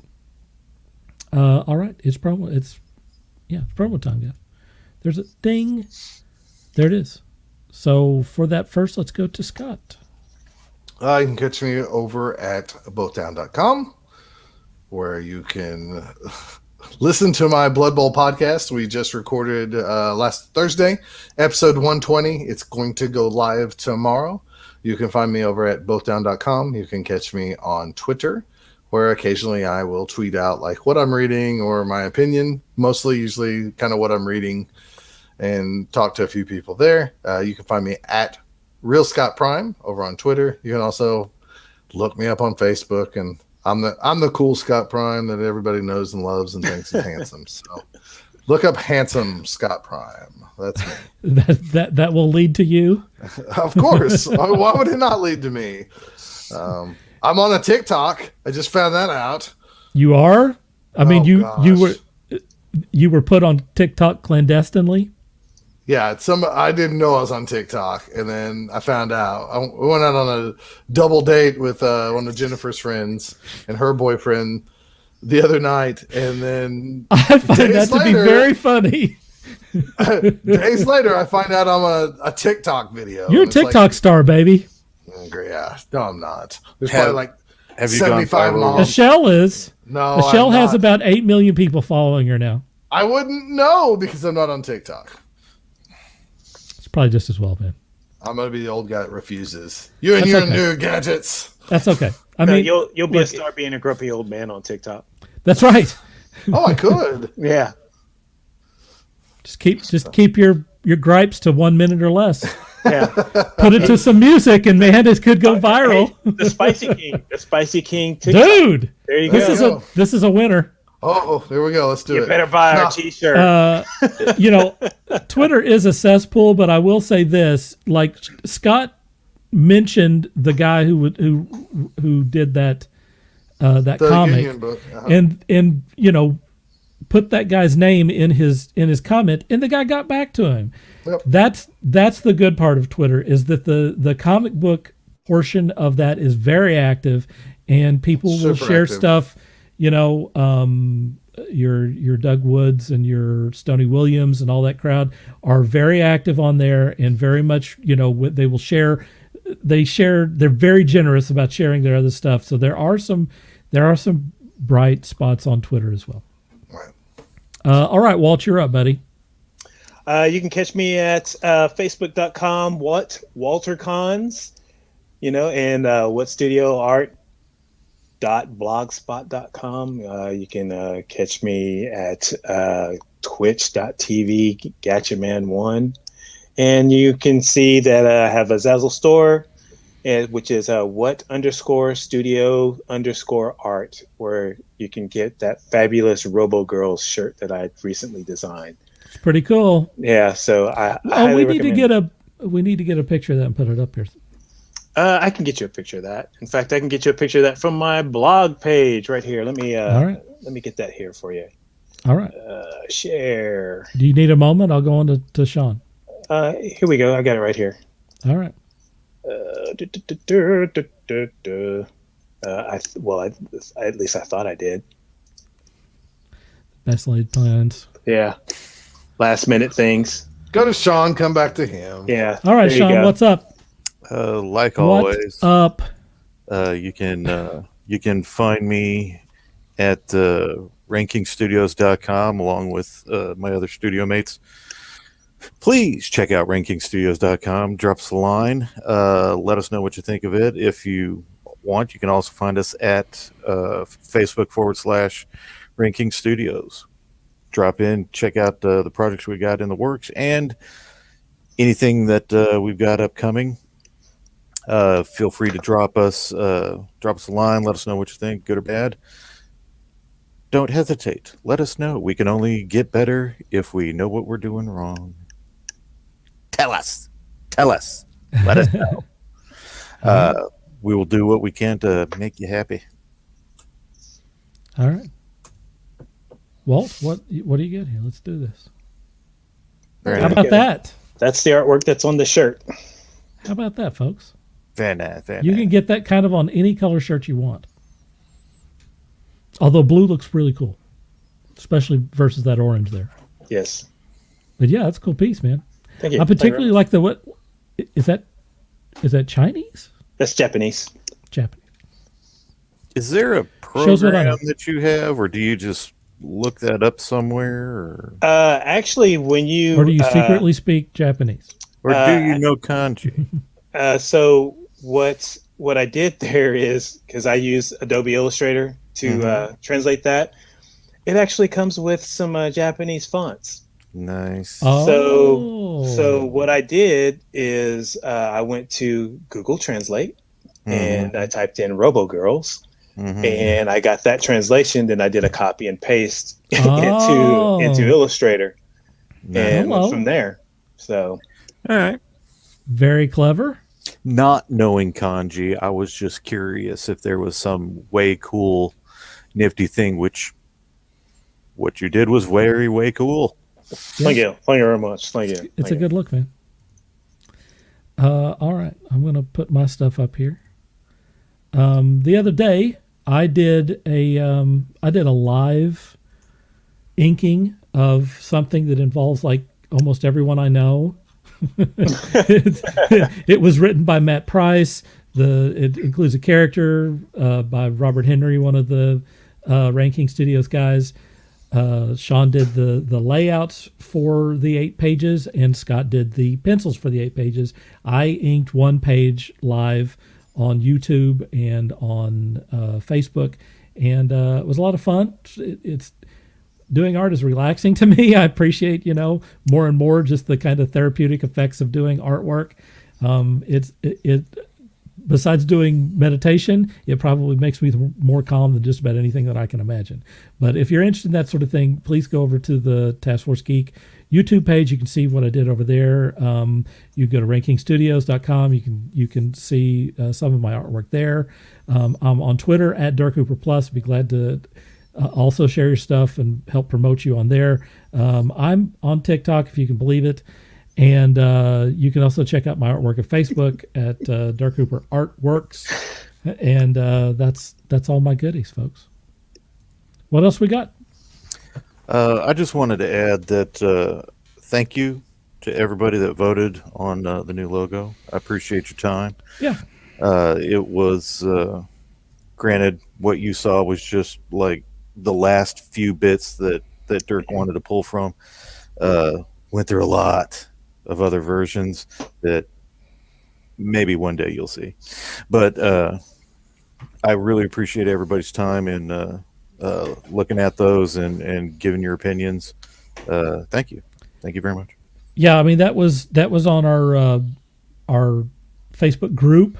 We put that poll up there, and I didn't know how Sean would feel about there's a Facebook group. I didn't know Sean would feel about doing a poll on that subject, but I thought that maybe it might give us a little insight. And sometimes you put things up and you have a clear winner, like if we'd gotten everything and it was 1 or 2 votes that separated them, we would have kind of been in trouble. But because it was so definitive, it made it very clear which one was the winner. And yeah, Sean did 2 or 3 rounds of this. You didn't see all of the work that he did. Sean, have you ever considered doing logos for people? You ever thought about maybe making that your career? It kind of is his career. Yeah. But I mean, have you ever thought about doing it? Have you thought about doing it freelance for what I'm saying is, would you do logos if someone is interested in you doing logos for them? If That's my anybody question. wants a logo from me, by God, they are more than welcome to hit me up. And it's going to be Sean- free because he's an artist. Sean He'll at get publicity. rankingstudios.com. Right. Not. Right. I mean, Sean's going to benefit by getting his logo out there, and everybody can Right. say Sean did this for free, Right. And it's going to help him in the future. All artwork is easy. Yeah. It doesn't really take any expertise, I mean, and you it's should be 30 years of doing these. You he should gets the appreciate- publicity. You just you have to should push. appreciate the publicity. You can just Right. push, you can just do that by pushing one button, right? Yeah. I mean, it's a Photoshop. It's easy. First off, let me just say that they're all full of shit. If you try to contact me to get free artwork, I'm just going to keep No. on scrolling. No. Yeah. I ditto that. I don't need that much exposure. No. I get But if you are interested in anything like that, hit me up. I may jump. It may be something cool that we can both benefit from. Me financially, you because I'm cool. he does great work. I mean, it's not just the 3 logos that you see there. He does a really great job. So I didn't know how you felt about doing that sort of stuff, but if you're interested in that sort of thing, go to Ranking Studios, get in touch with us. RankingStudios.com. And ask for Sean. He knows what he's doing. Steve says all great logos. Thanks, sir. And Steve ought to know because Steve does that shizzle too. Yeah. And he says, good stuff, Sean. Well done. Thank you. So there you go. I was going to say, I get contact.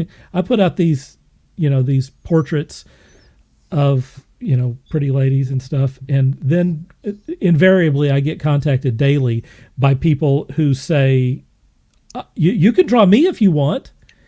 And it's like, I just spent somewhere between 8 and 24 hours of time working on this piece. Yeah. And got paid probably a fraction of what I should have charged. I'm not going to spend that amount of time. I mean, that's like half a week of work, right? Yeah. A day to a half a week of work. I'm not going to just do, thanks for the permission to do a piece of artwork for you, but it is work.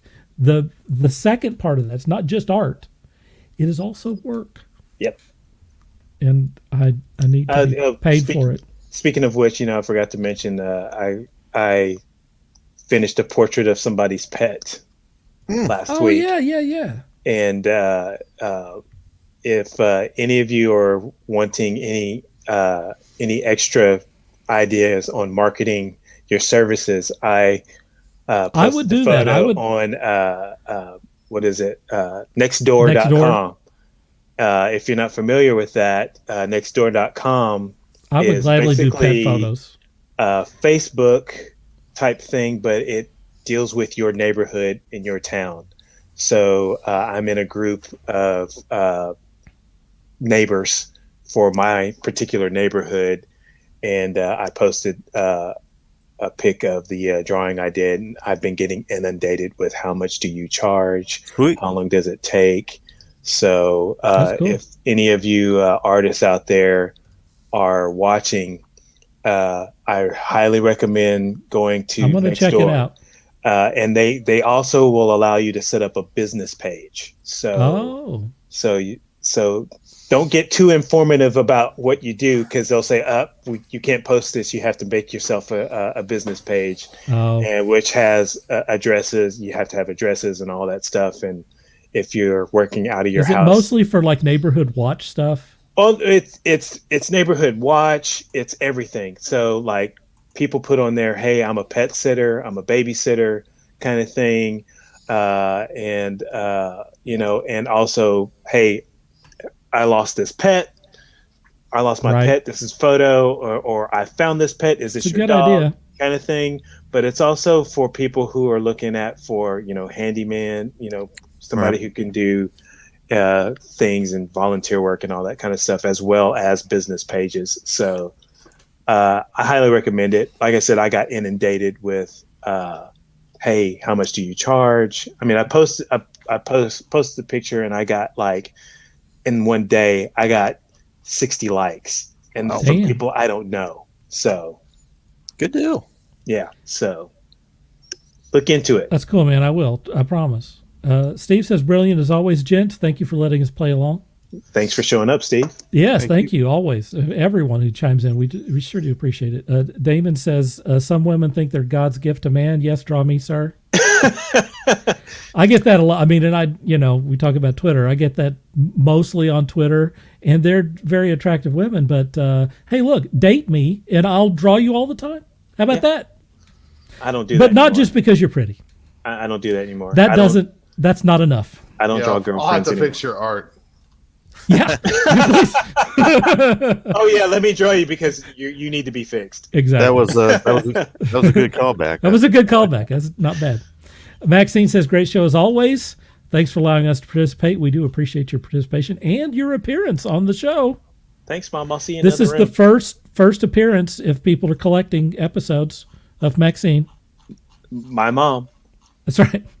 We need to And my create an dad. NFT. And your dad. And my dad. NFT, that's it. Yeah. That's good, Scott. And You're batting 1,000 here. Brendan says good advice on Nextdoor. Nextdoor.com. Cool. Hey, Brendan. Nice to see you, man. Yeah, welcome to the show. Welcome to the show. Does anyone else have anything they want to add? Hey, check out this. Scott's ready to get on with it. This is the other thing I'm wearing today. He's probably got some kids to put to bed. It's the other thing I'm wearing. Can you see the patch? I know. One thing doesn't match everything else. I have a life, other three don't. It's War What does Machine. it say? Really? Oh, I see. Okay, cool. I'm teasing. I got other little people to take care of and stuff. We know, man. Is that War we know. Machine? That's Yeah, cool. it's War Machine. It's the War Machine logo. That's cool. What? That's cool. I mean, what did you buy a?